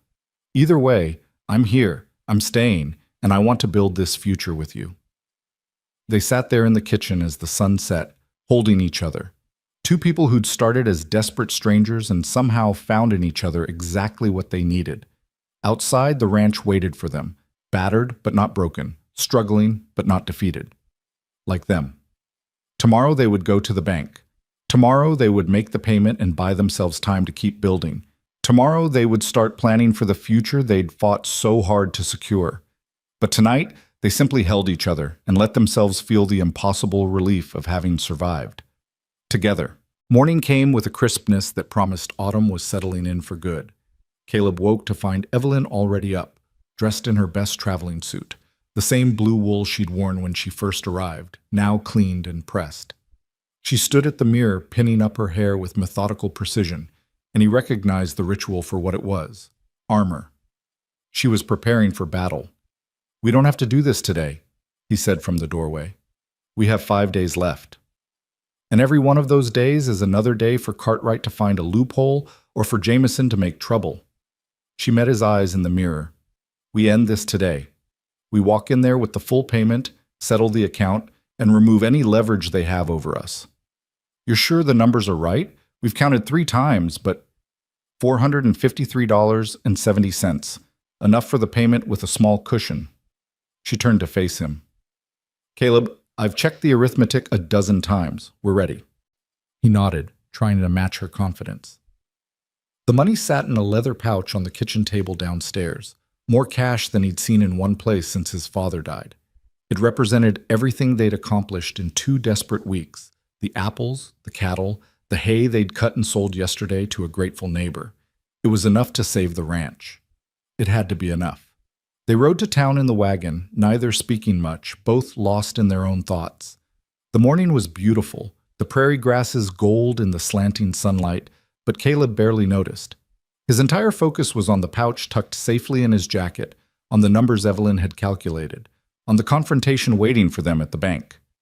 Ashford Creek was quiet when they arrived, most folks still at home finishing breakfast or tending to morning chores. Caleb pulled the wagon up in front of the bank and helped Evelyn down, noting how her hand trembled slightly in his before she steadied herself. "Together," she said quietly. "Together," he agreed. The bank's interior was dim after the bright morning, and it took a moment for Caleb's eyes to adjust. The young clerk looked up from his desk, recognition crossing his face, along with something that might have been surprise or concern. Before he could speak, Edward Cartwright emerged from his office, and Caleb's stomach dropped at the banker's expression. He looked smug, satisfied, like a man holding winning cards. "Mr. and Mrs. Rowan, this is unexpected. I wasn't anticipating seeing you until the deadline." "We're here to settle our account," Evelyn said crisply. "The full payment as agreed in our written extension." "Ah, yes, the extension." Cartwright's smile didn't reach his eyes. "I'm afraid we have a situation that complicates matters." Caleb felt ice slide down his spine. "What situation?" "Perhaps we should discuss this in my office. Privately." "Here is fine," Evelyn said, her voice like steel. "Whatever you have to say can be said in front of your clerk. Transparency is important in financial dealings. Don't you think?" Cartwright's jaw tightened, but he nodded curtly. "Very well. It's come to my attention that there's been an error in the loan documentation. The original note signed by your father included a clause requiring annual property inspections to verify the value of the collateral." "And?" Caleb's hands clenched at his sides. "And those inspections were never conducted, which means the loan has been in technical default since your father's death. That default supersedes our recent extension agreement." The room seemed to tilt. Evelyn's hand found Caleb's arm, her grip tight enough to hurt.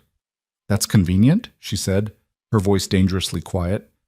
"This supposed clause you've suddenly discovered. I don't recall seeing it mentioned in any of the loan documents we reviewed. Nevertheless, it exists. I have the original note here." Cartwright produced a folder from his desk, laying it open to reveal yellowed papers covered in his father's familiar handwriting. Page 3, paragraph 2, clear as day. Caleb stared at the document, his father's signature at the bottom making his chest ache. He'd never seen the original loan papers. His father had kept them in the bank's safe, and after his death, Caleb had simply continued making payments based on the payment schedule Cartwright provided. Evelyn stepped forward, her hand extended. "May I?"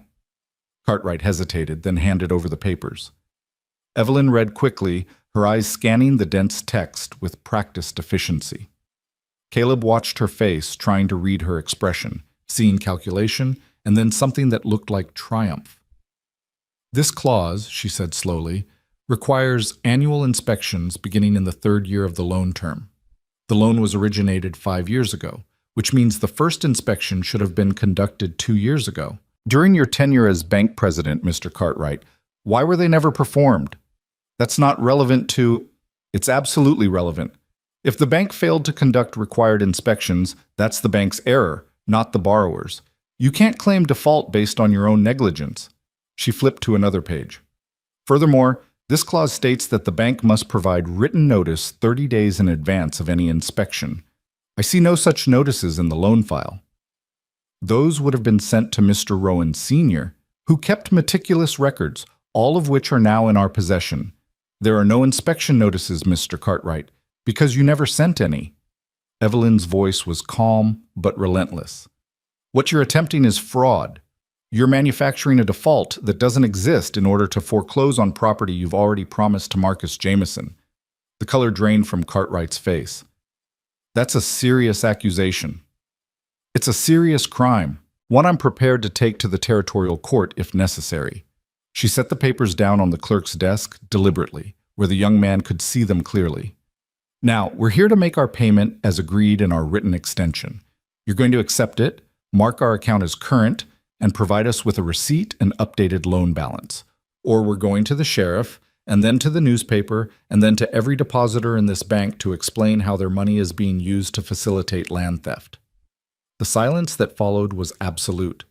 The clerk stared at the papers, clearly reading the relevant passages. Cartwright's face had gone from pale to red, anger and calculation warring in his expression.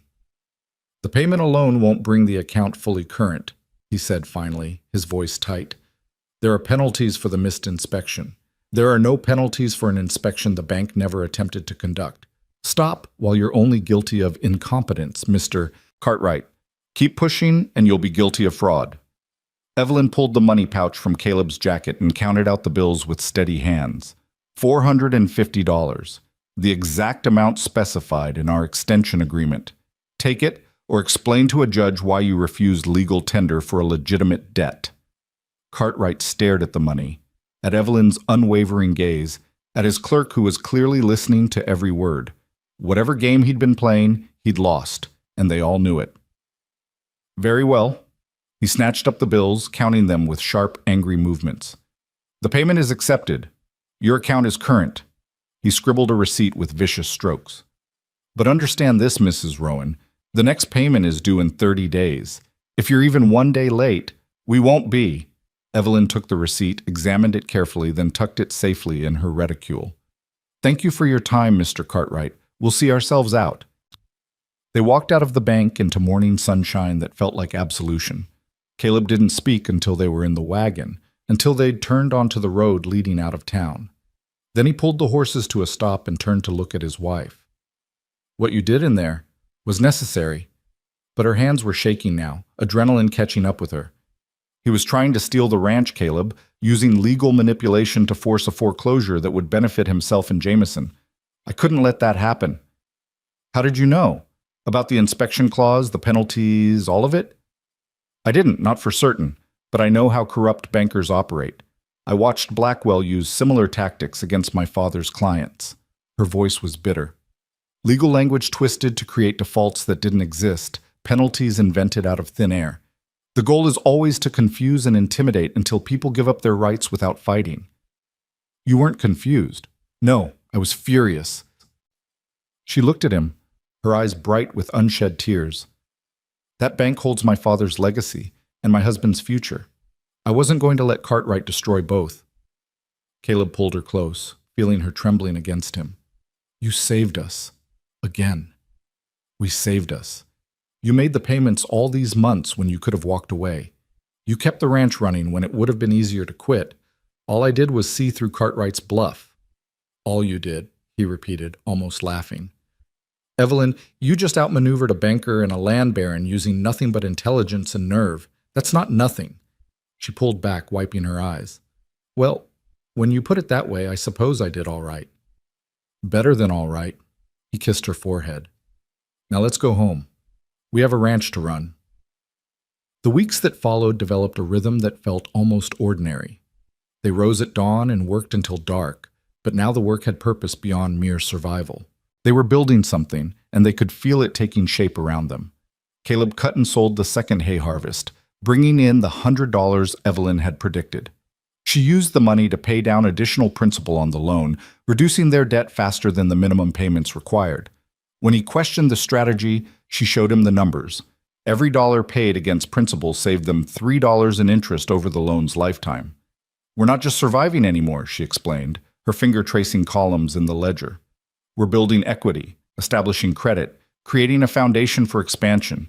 Every smart financial decision now pays dividends for years. The apple orchard became a project they tackled together. Evelyn read everything she could find about fruit cultivation, while Caleb applied his practical knowledge of the land. They pruned the neglected trees, cleared dead wood, amended the soil with composted manure. It was hard work with no immediate payoff, but Evelyn insisted it was an investment in future income. Next year, these trees will produce triple what they gave us this fall, she predicted, standing back to survey their work. In 3 years, we'll have enough fruit to justify a small processing operation, maybe even cider. You're thinking pretty far ahead. Someone has to. You're too focused on today's tasks to plan for tomorrow's opportunities. But she smiled when she said it, softening the criticism. They fell into a partnership that worked precisely because they were different. Caleb knew the land, the animals, the practical realities of ranch work. Evelyn knew business, markets, strategic planning. Where he saw obstacles, she saw opportunities. Where she got lost in abstract planning, he grounded her in what was actually possible. The town began to notice the changes. Tom Hendricks remarked on the quality of their dried apples, ordering more than he'd initially committed to. The neighbor who'd bought their hay asked if they'd be willing to sell seed next spring. Evelyn's careful selection of hay grasses had resulted in superior quality that everyone recognized. Even Reverend Matthews stopped Caleb after church one Sunday to comment on how well the ranch seemed to be recovering. Your bride is good for you, the Reverend said with a knowing smile. "You look happier than I've seen you in years."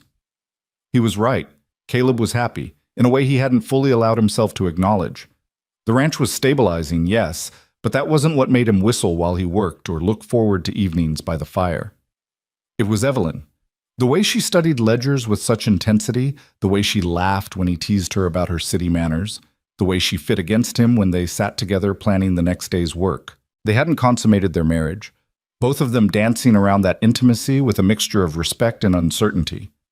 But they were growing closer in other ways. She'd stopped sleeping in the guest room after the cattle drive, instead joining him in the larger bedroom where they'd lie awake talking until exhaustion claimed them. They held hands unconsciously now, touched casually throughout the day, had developed a physical ease with each other that felt natural and right. 6 weeks after their showdown at the bank, a letter arrived from Boston. Evelyn went pale when she saw the return address, her hands shaking as she opened it. Caleb watched her read, saw her face cycle through shock, disbelief, and finally something that might have been vindication. When she finished, she simply stood there holding the letter, tears streaming silently down her face. "Evelyn? What is it?" She handed him the letter without speaking. It was from a lawyer named Harrison, someone who'd worked with her father. The message was brief but explosive. Richard Blackwell had been apprehended in Paris. Facing extradition and certain prison time, he'd confessed to everything, providing documentation that completely exonerated Jonathan Hart. The Boston papers were running retractions. The clients were being made whole from recovered funds. The Hart name was being restored. "You were right," Caleb said quietly. "Your father was innocent. Everyone knows it now. He's still dead." Her voice broke. "He died thinking people believed he was a thief. He never knew he'd be vindicated. But you know, and now you can stop running." She looked up at him, her face wet with tears. "I'm not running anymore. This is my home now. You're my home." He pulled her close and let her cry, understanding that these tears were for her father, for the vindication that came too late, for the loss that could never be recovered. When she finally quieted, she stayed in his arms, and he could feel her breathing gradually slow and steady. "I should write back to Mr. Harrison," she said eventually. "There are probably legal matters to settle, documents to sign. Tomorrow, tonight, just let yourself feel this." She nodded against his chest, and they stood there in the kitchen while the sun set and the ranch settled into evening quiet around them. The next morning brought unexpected visitors. Caleb was in the barn when he heard horses approaching, multiple horses, moving at a steady pace. He emerged to find Marcus Jameson and 2 of his ranch hands riding up the main path. "Jameson." Caleb kept his voice neutral, his body positioned between the land baron and the house where Evelyn was working. "Rowan, I'm here to make you another offer. We're not interested in selling. Hear me out first." Jameson dismounted, his movements casual but his eyes sharp. "I've been watching what you and your wife have accomplished. The apple operation, the hay quality, the way you're diversifying income streams. It's smart, really smart." "Thank you. Now, if you'll excuse me, I don't want to buy you out, Rowan. I want to partner with you." That stopped Caleb cold. "What?" "A partnership. You and your wife clearly have business sense that's rare out here. I have capital and market connections. Together, we could build something significant." He pulled a folded paper from his coat. "I'm proposing a joint venture. You maintain ownership of your land and operations. I provide investment capital for expansion and access to my distribution networks. We split profits according to contribution and effort." "Why would you propose this? You've been trying to take my land for months." "Because I'm a businessman and I recognize value when I see it. Your wife embarrassed Cartwright and outmaneuvered me. That takes talent. I'd rather have you working with me than against me." Jameson smiled slightly. "And frankly, I'm tired of fighting over scraps when we could be building an empire." Caleb stared at the offered paper, his mind racing. It could be a trap, some new scheme to gain control of the ranch. Or it could be legitimate, a genuine opportunity to accelerate their growth with Jameson's resources. "I need to discuss this with my wife." "Of course, take your time. The offer stands for 30 days. Jameson tipped his hat. "Give my regards to Mrs. Rowan." Tell her I said she plays a better hand than any man I've met." After Jameson left, Caleb found Evelyn in the kitchen kneading bread dough. He explained the visit, the proposal, his own uncertainty. She listened carefully, her hands never stopping their rhythmic work. "What's your instinct?" she asked when he finished. "That it's too good to be true." "Probably, but that doesn't mean it's necessarily bad." She shaped the dough into a loaf, set it to rise. "Let me read the proposal carefully. I'll need to research Jameson's other business dealings, talk to people who've worked with him, understand his actual financial position. If it's legitimate, it could accelerate our growth by years. If it's a trap, I'll find the teeth." "You're not worried?" "About partnering with a man who tried to steal our land?" "Terrified, but also intrigued." She washed flour from her hands, dried them carefully. "The reality is that we need capital for the improvements we want to make. We can save and grow slowly, or we can leverage outside investment and grow faster. Both strategies have merit. I need more information to know which is right for us." Over the following week, Evelyn conducted what she called due diligence. She talked to neighboring ranchers about their experiences with Jameson, visited the land office to review his property holdings, even wrote to a banker in Omaha who handled his accounts. The picture that emerged was complex. Jameson was ruthless in business, but generally honest in his dealings.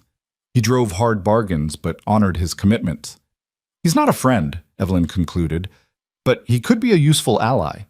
The proposal is actually quite fair. He's offering capital investment at reasonable interest rates with profit sharing that reflects our contribution of land and labor. There are provisions protecting our ownership rights, clear termination clauses, dispute resolution mechanisms." "You sound like you want to do this." "I sound like I'm trying to be objective. My instinct says it's risky. My analysis says it could work." She looked at him seriously. "But this is your decision too, Caleb. It's your father's land, your legacy. I'll support whatever you choose." Caleb spent 2 sleepless nights wrestling with the decision. In the end, it came down to trust. Not trust in Jameson, but trust in Evelyn. She'd proven herself over and over, her judgment sound, her instincts sharp. If she thought the risk was manageable, he believed her. They signed the partnership agreement on a cold morning in late October. Jameson arrived with his lawyer and all the necessary documents. Evelyn had added several clauses of her own, protections that Jameson agreed to without argument. "To new beginnings," Jameson said when the papers were signed, shaking first Caleb's hand and then Evelyn's. "I think we're going to do well together." "We'll do well as long as everyone honors their commitments," Evelyn replied coolly. "I'll be watching the books very carefully, Mr. Jameson." "I'd expect nothing less, Mrs. Rowan." The capital injection transformed their operation almost immediately. With Jameson's investment, they hired 2 experienced ranch hands, purchased 20 head of breeding cattle to rebuild the herd, and began construction on a proper apple processing shed. Evelyn developed detailed plans for expansion, creating timelines and budgets that accounted for every dollar. "We'll focus on 3 income streams initially," she explained, showing Caleb the charts she'd created. "Cattle remain our foundation. That's reliable, proven revenue. Apples and apple products become our growth engine, higher margins, increasing market demand. And we'll develop hay production as our stabilizer, consistent income that requires less day-to-day management." Watching her work, seeing the ranch transform under her strategic vision, Caleb was struck by how far they'd come. 2 months ago, he'd been alone and drowning. Now he had a partner, a plan, and a future that looked genuinely promising. The first snow came in early November, dusting the prairie white and forcing them indoors for a day of rest. They spent it by the fire, Evelyn working on accounts while Caleb repaired tack, both of them simply enjoying being together. "I got another letter from Boston," Evelyn said eventually. "Mr. Harrison says there's a settlement from the recovered funds. My father's share of the business, properly distributed. It's not a fortune, but it's substantial." "How much?" $8,000. Caleb nearly dropped the bridle he was mending. "That's... Evelyn, that's enough to pay off the entire ranch loan and still have money left over." "I know." She set down her pen. "I've been thinking about it. We could pay off the loan, free ourselves from Cartwright entirely. Or we could keep some debt, use the settlement money for expansion instead, build the operation faster, take advantage of the momentum we have." "What do you want to do?" I want to pay off that loan. I want to own this land free and clear, no banker having any claim on our home." Her voice was fierce. "My father lost everything because he was too trusting, too willing to let others have power over his business. I won't make that mistake. This ranch will be ours, Caleb, completely ours." "Then that's what we'll do." They paid off the loan 3 weeks later, walking into Cartwright's bank with a cashier's check that represented their total freedom. The banker's face when he saw the amount was worth every moment of struggle it had taken to get there. "This settles the account in full," Evelyn said, her voice pleasant but firm. "We'll need a discharge of lien and all original loan documents marked paid." Cartwright processed the payment with barely concealed anger, clearly furious at losing his leverage over them. When he slid the discharge documents across the desk, Evelyn examined them with meticulous care before accepting them. "A pleasure doing business with you, Mr. Cartwright," she said, though her tone suggested otherwise. "We won't be needing your services again."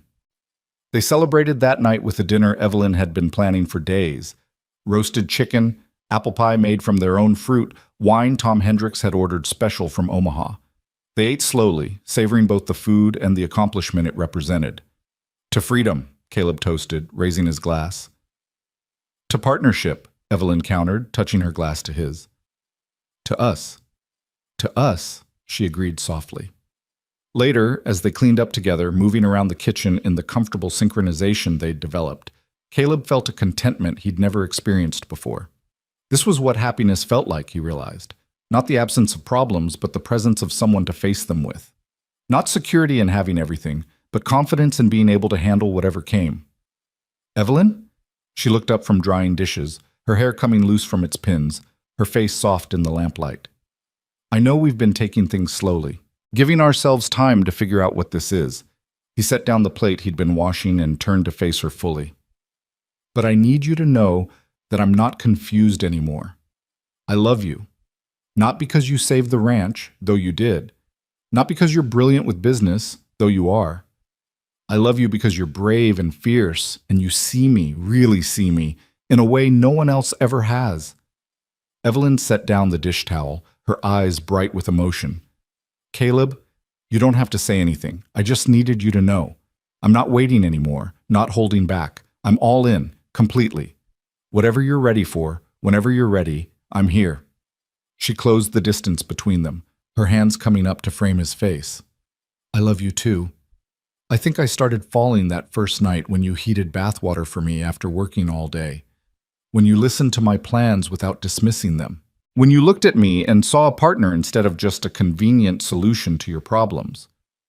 You're so much more than convenient.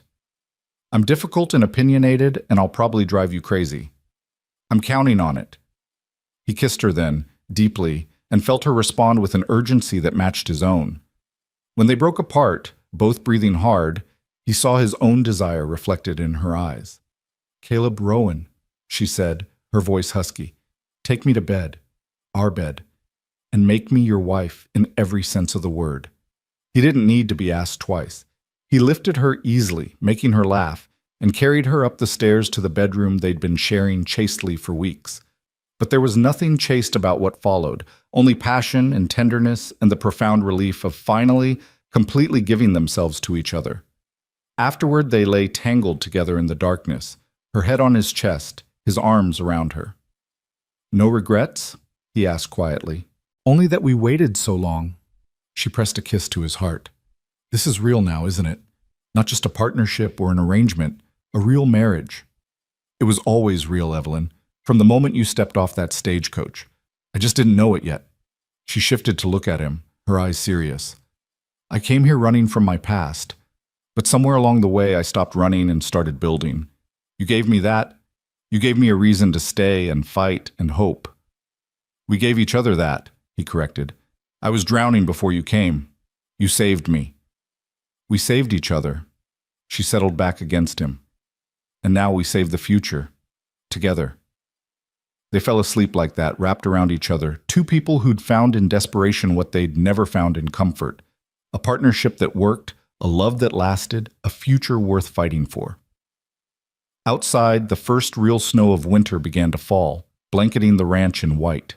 But inside, in the warmth they'd created together, Caleb and Evelyn dreamed of spring. Winter settled over the Nebraska prairie like a benediction, transforming the landscape into something stark and beautiful. The snow that had begun falling the night Caleb and Evelyn finally became husband and wife, in truth continued through the following days, piling in drifts against the barn and turning the world into a study in white and gray. It was the kind of winter that could break the unprepared, but for the first time in years, Caleb felt ready for whatever the season brought.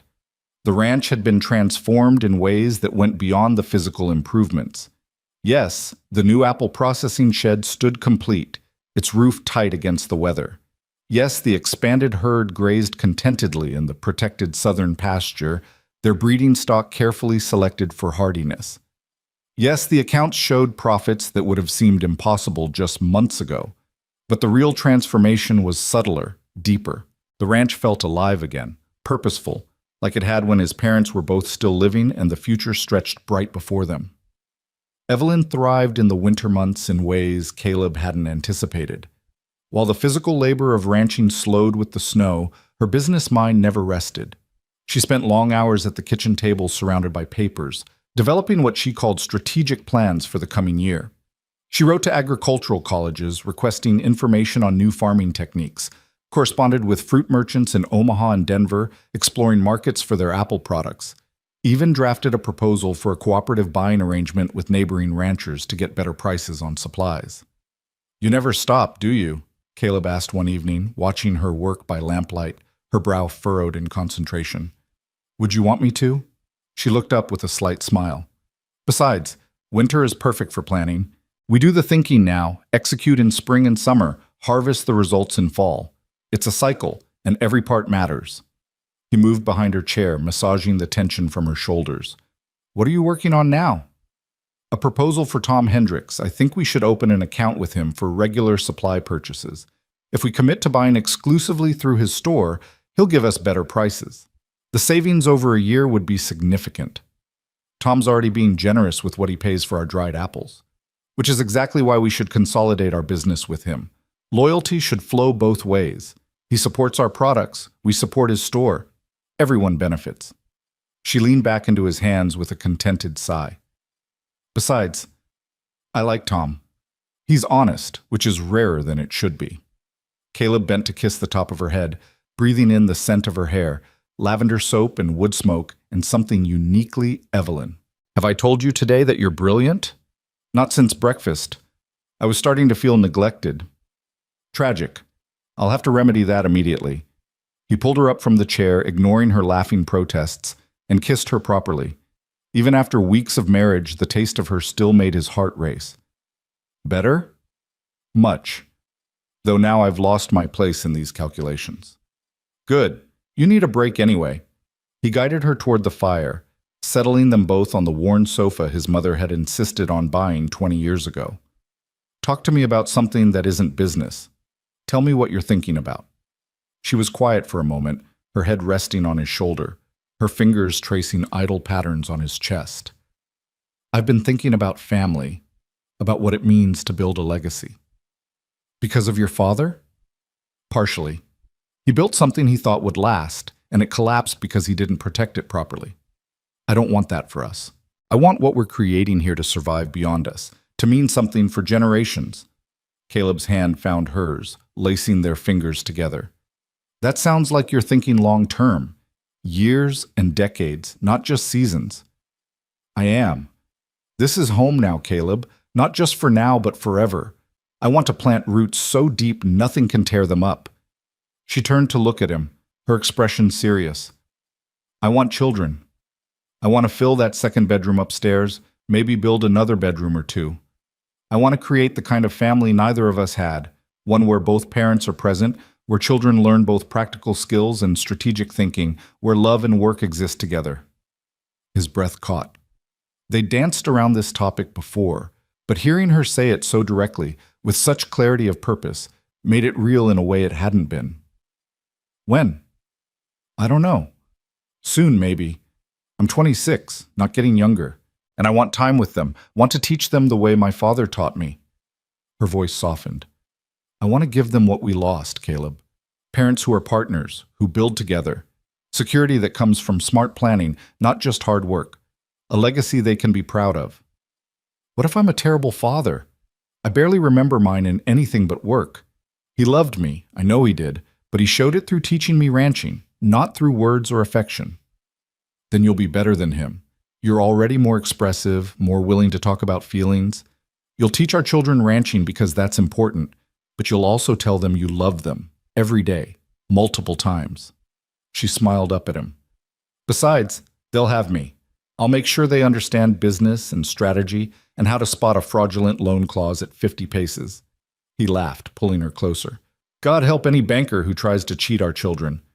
God help our children if they inherit both your stubbornness and my need to be right about everything. They'll be unstoppable. Terrifying is more likely. But she was smiling, her eyes bright with a future she could see clearly. So, are we doing this? Trying for a family? Caleb thought about everything they'd built together in just a few short months. A struggling ranch transformed into a profitable operation. A marriage of convenience become a genuine partnership. Two damaged people finding healing in each other. It seemed impossible that something so good could keep growing, keep improving. But Evelyn had taught him to see possibilities instead of obstacles, to plan for success instead of merely trying to avoid failure. Yes, he said simply. Let's build that future together. She kissed him then, soft and sweet, and he tasted hope on her lips. The winter months passed in a rhythm of work and planning and quiet domestic happiness. Caleb managed the daily ranch operations with help from the two hands they'd hired, capable men who knew cattle and didn't mind taking direction from a boss who was still learning. Evelyn ran the business side with increasing confidence, her natural talent for strategy making itself apparent in every decision. The partnership with Jameson proved profitable for both parties, his capital and connections opening markets they couldn't have accessed alone, while their quality products and efficient management impressed his other business associates. In February, 3 neighboring ranchers approached them about forming a cooperative. Evelyn had been right about the benefits of collective purchasing, and word had spread. She spent a week drafting articles of incorporation, bylaws, and operating procedures for what she called the Prairie Ranchers Alliance. The meeting to establish the cooperative took place in their expanded barn, 20 ranchers and their wives gathering to hear Evelyn explain how bulk purchasing and coordinated marketing could benefit everyone. We're small operations individually, she told the assembled group, standing at the front of the barn with diagrams she'd drawn showing cost savings. The big ranchers and farming consortiums can negotiate better prices because they buy in volume. But if we coordinate our purchases and pool our resources, we can negotiate the same way. 20 ranches buying feed together have the same leverage as one large operation. And what's to stop someone from taking the group's money and running? Asked John Miller, the farmer who sold them hay. We've all heard stories about cooperatives that failed because somebody got greedy. Oversight and transparency. Evelyn pulled out a thick folder of documents. Every purchase requires approval from a management committee elected by the members. All accounts are open for inspection by any member at any time. No single person controls the funds. We build in checks and balances that prevent fraud. Seems like a lot of trust to put in each other, another rancher said skeptically. It is, but you already trust each other in 100 small ways. You borrow tools, share labor during harvest, help when someone's sick or injured. This is just extending that cooperation to business matters. She paused, letting her gaze move across the group. I know trust is hard. My father's business partner betrayed him, destroyed everything he'd built. I understand the risk, but I also understand that isolation leaves us vulnerable. Together, we're stronger. The vulnerability in her admission seemed to shift something in the room. These were practical people who respected honesty and recognized pain when they heard it. They voted to establish the cooperative that evening, with Evelyn unanimously elected as the first managing secretary. Caleb watched her accept the position with grace and determination, and his chest swelled with pride. On the ride home, she was quiet, her hands folded in her lap. "What are you thinking?" he asked. That my father would have been proud. He always believed in cooperative economics, in people working together for mutual benefit. I wish he could have seen this. He sees it. Caleb reached for her hand.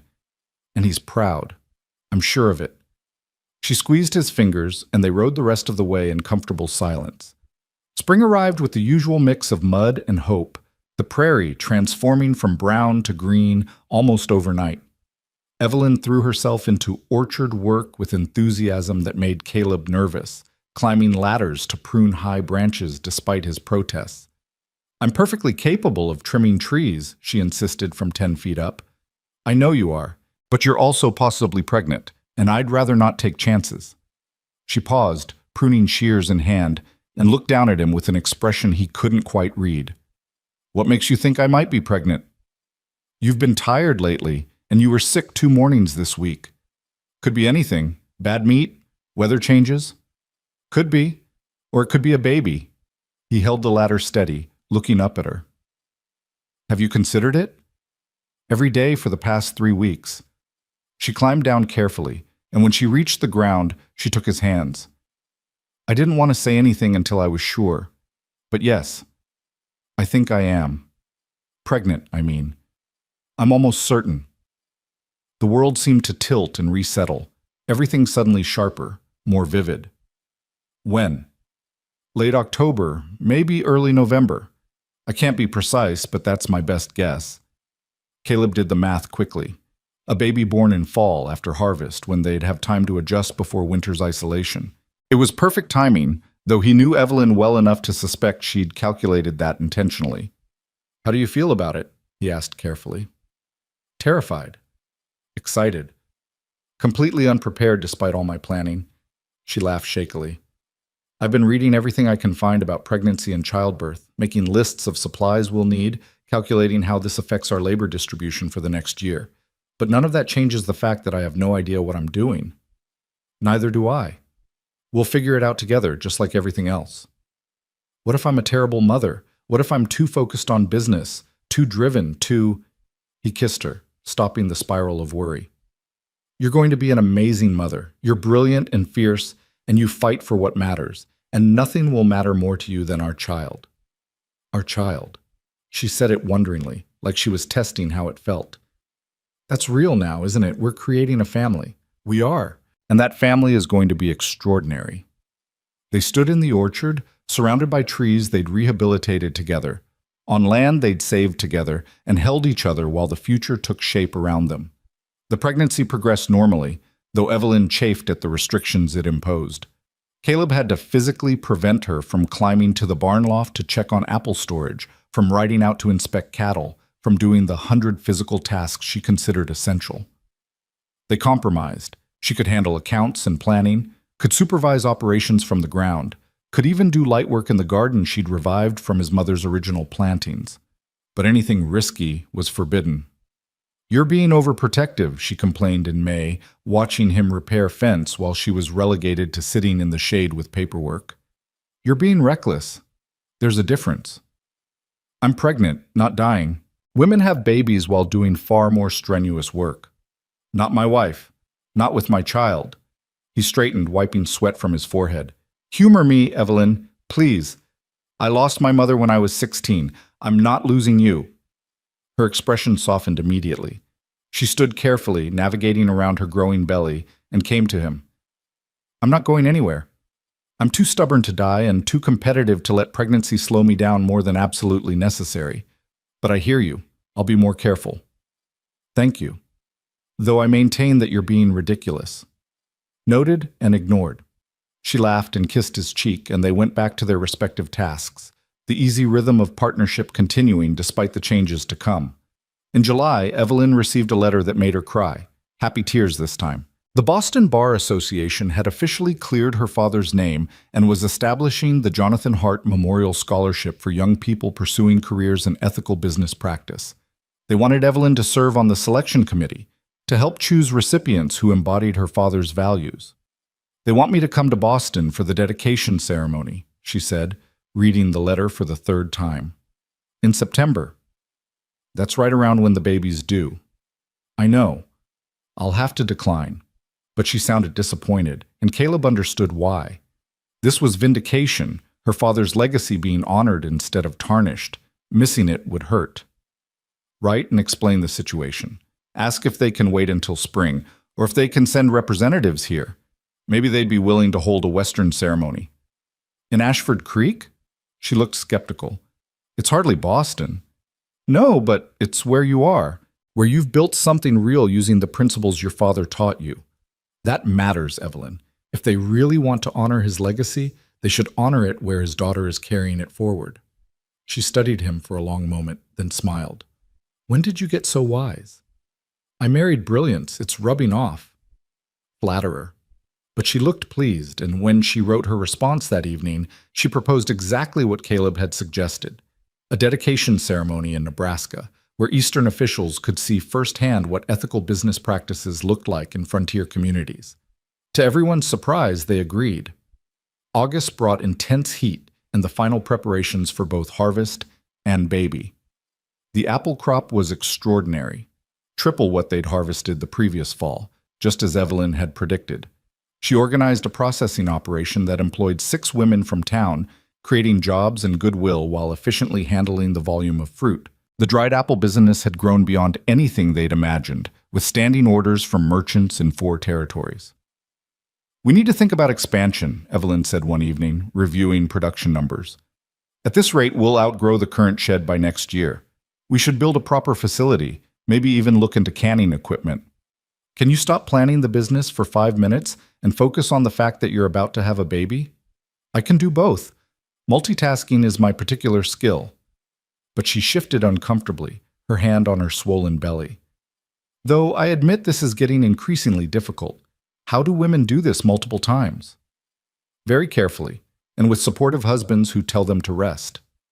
Your subtle suggestions are noted. She stood with effort, stretching her back. Walk with me? The baby's active tonight, and movement helps. They walked slowly around the house in the cooling evening air, Evelyn's hand on Caleb's arm for support. The ranch spread out around them in the golden light of sunset, fields ready for harvest, cattle dotting the pastures, buildings maintained and purposeful. It looked prosperous, established, nothing like the struggling operation Caleb had been desperately trying to save less than a year ago. Do you ever think about how different things could have been? Evelyn asked quietly. If I hadn't answered your advertisement? If I'd chosen a different agency, a different man? Every day. And every day I'm grateful you chose this, chose me. I almost didn't, you know. I had 3 other responses to my inquiry. One was from a school teacher in California, one from a merchant in Kansas, one from a doctor in Oregon. All of them sounded safer, more established, more likely to provide security. Caleb's heart clenched. Why did you choose Nebraska? Choose a struggling rancher over more comfortable options? Because your letter was honest. The others promised comfort and security, painted rosy pictures of what life would be like. But you told the truth. You said it would be hard work, that the ranch needed help, that you were looking for a capable partner. Something about that honesty called to me. I was so tired of lies and pretense. I wanted real, even if real was difficult. You got difficult in spades. I got partnership, purpose, love. She stopped walking, turning to face him. I got everything I needed, even if I didn't know I needed it. You gave me that, Caleb, a reason to stop running and start building. We gave each other that. He rested his hand on her belly, feeling their child move beneath his palm. And now we're giving it to this little one, a foundation built on honesty and hard work and love. That's a legacy worth leaving.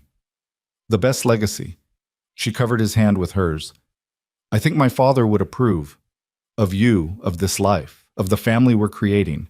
He always said that true wealth was measured in relationships and purpose, not money. We have both. They stood there as the sun set.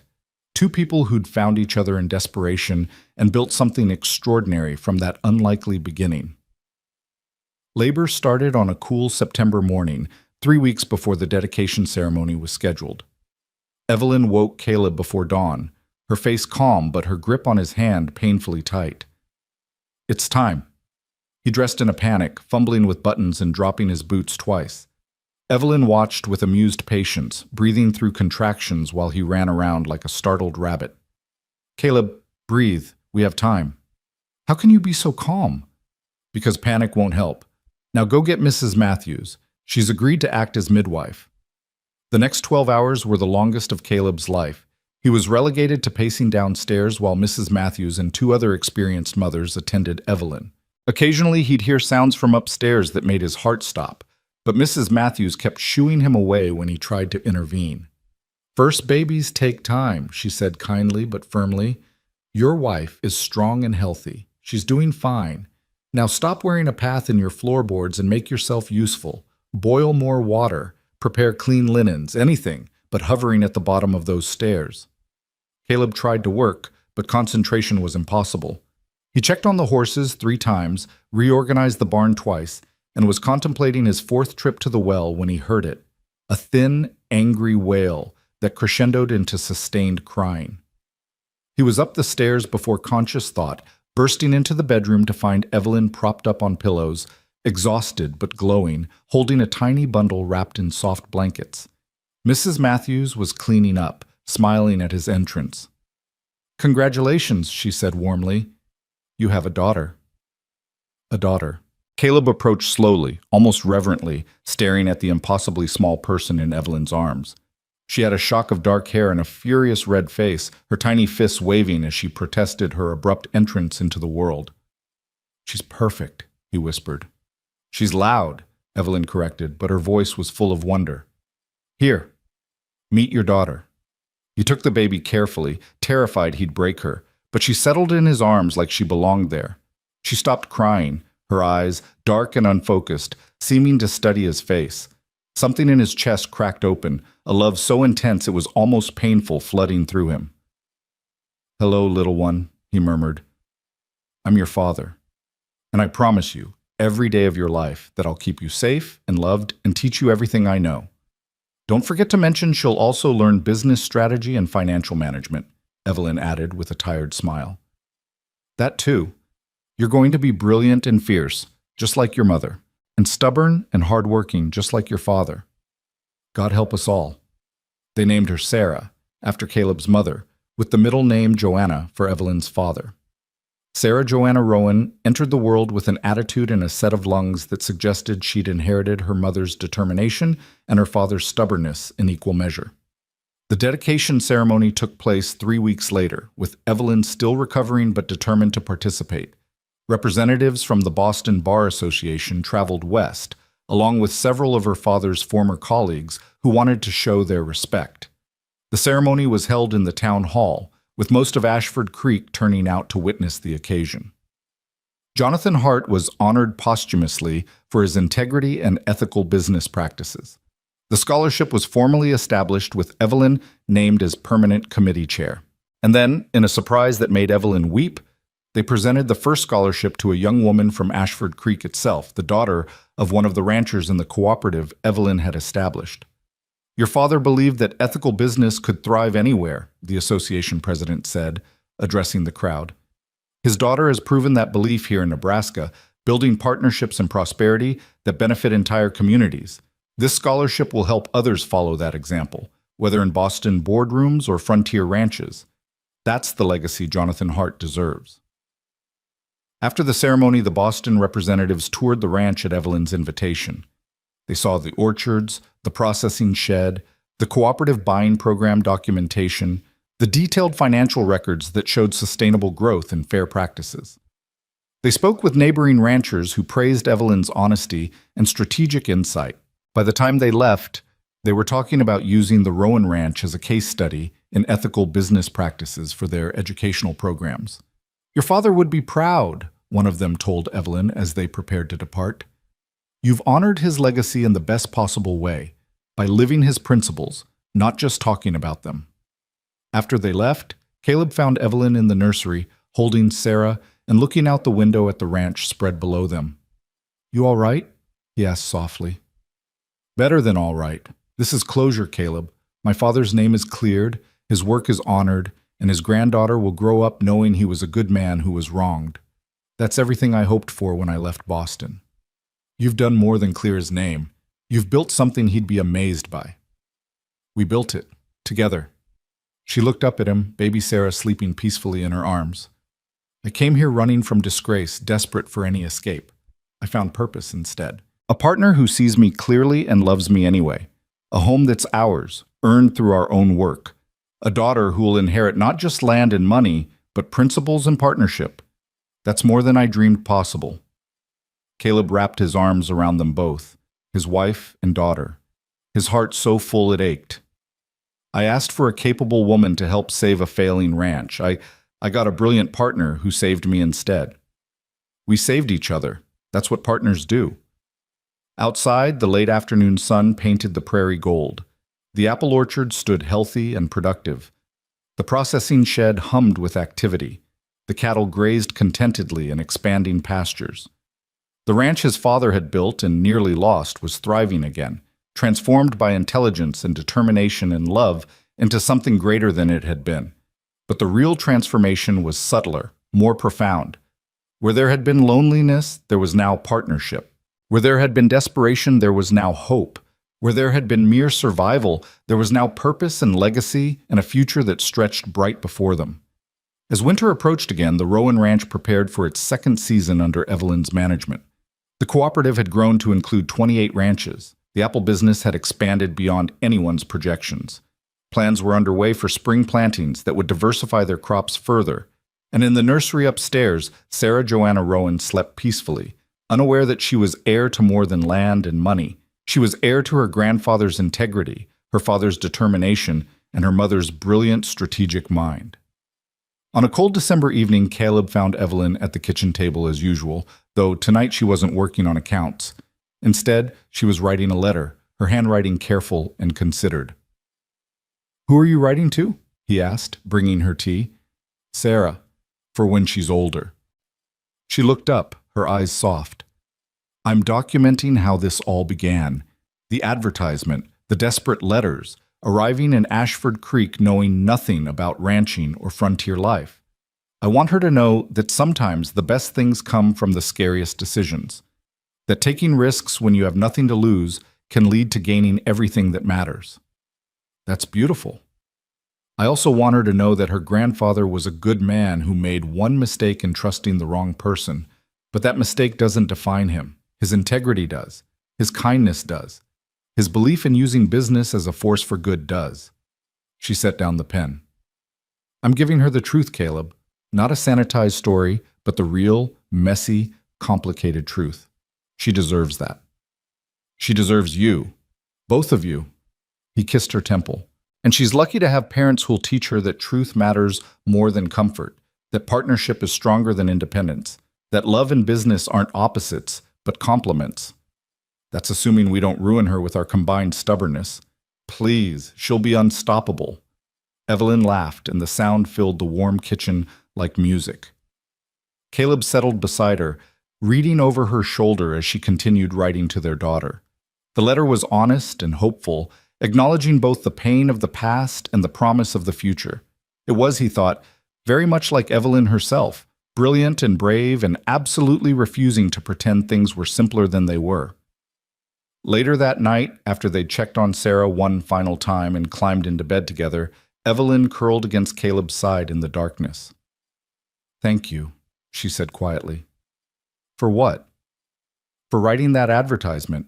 For being honest enough to attract someone running from dishonesty. For seeing me as a partner when you could have seen me as just a solution to a problem. For loving me even when I was too scared to admit I loved you back. Thank you for answering. For staying when you could have run. For fighting to save something that wasn't even yours yet. For teaching me that there's more than one way to be strong." They lay in comfortable silence for a while, listening to the wind outside and the small sounds of their daughter sleeping in the next room. "Do you ever wonder what would have happened if I'd chosen one of the other advertisements?" Evelyn asked. "The doctor or the teacher or the merchant?" "Every day. And every day I'm grateful you didn't." "Me too. I got exactly what I needed, even if I didn't know what that was when I started. I got you, this ranch, Sarah, a purpose that matters and work that means something. I got home. We both did.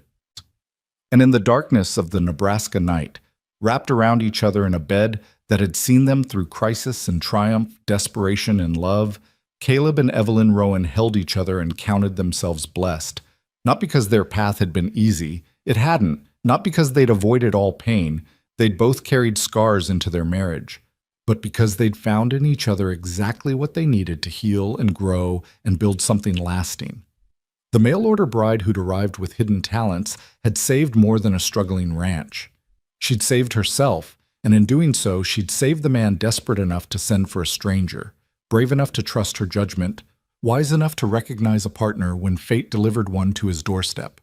Outside, snow began to fall again, blanketing the ranch in white. But inside, in the warmth they'd created together, the future was bright with possibility. A daughter who'd learned both ranching and business. A cooperative that would grow to include dozens of operations. An orchard that would produce for generations. And most importantly, a partnership built on honesty and respect and love that would weather whatever storms came their way. The Rowan Ranch had been saved, not by a miracle, but by hard work and strategic thinking and two people refusing to give up on themselves or each other. It was a better salvation for being earned rather than given, lasting rather than temporary. And as Caleb drifted toward sleep, Evelyn's warmth against his side and his daughter's soft breathing audible through the walls, he thought about the advertisement he'd written in desperate hope so many months ago. He'd asked for a capable woman to share a life of hard work and honest reward. He'd gotten that and so much more.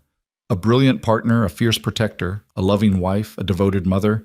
He'd gotten everything he needed and much that he'd never dared to dream of wanting. The ranch would prosper in the years to come, growing beyond what his father had built into something genuinely remarkable. The cooperative would become a model for other communities. The apple orchards would make the Rowan name synonymous with quality. Sarah would grow up learning both the practical skills of ranching and the strategic thinking of business, would eventually take over operations and expand them further, would build on the foundation her parents had laid. But all of that was still to come.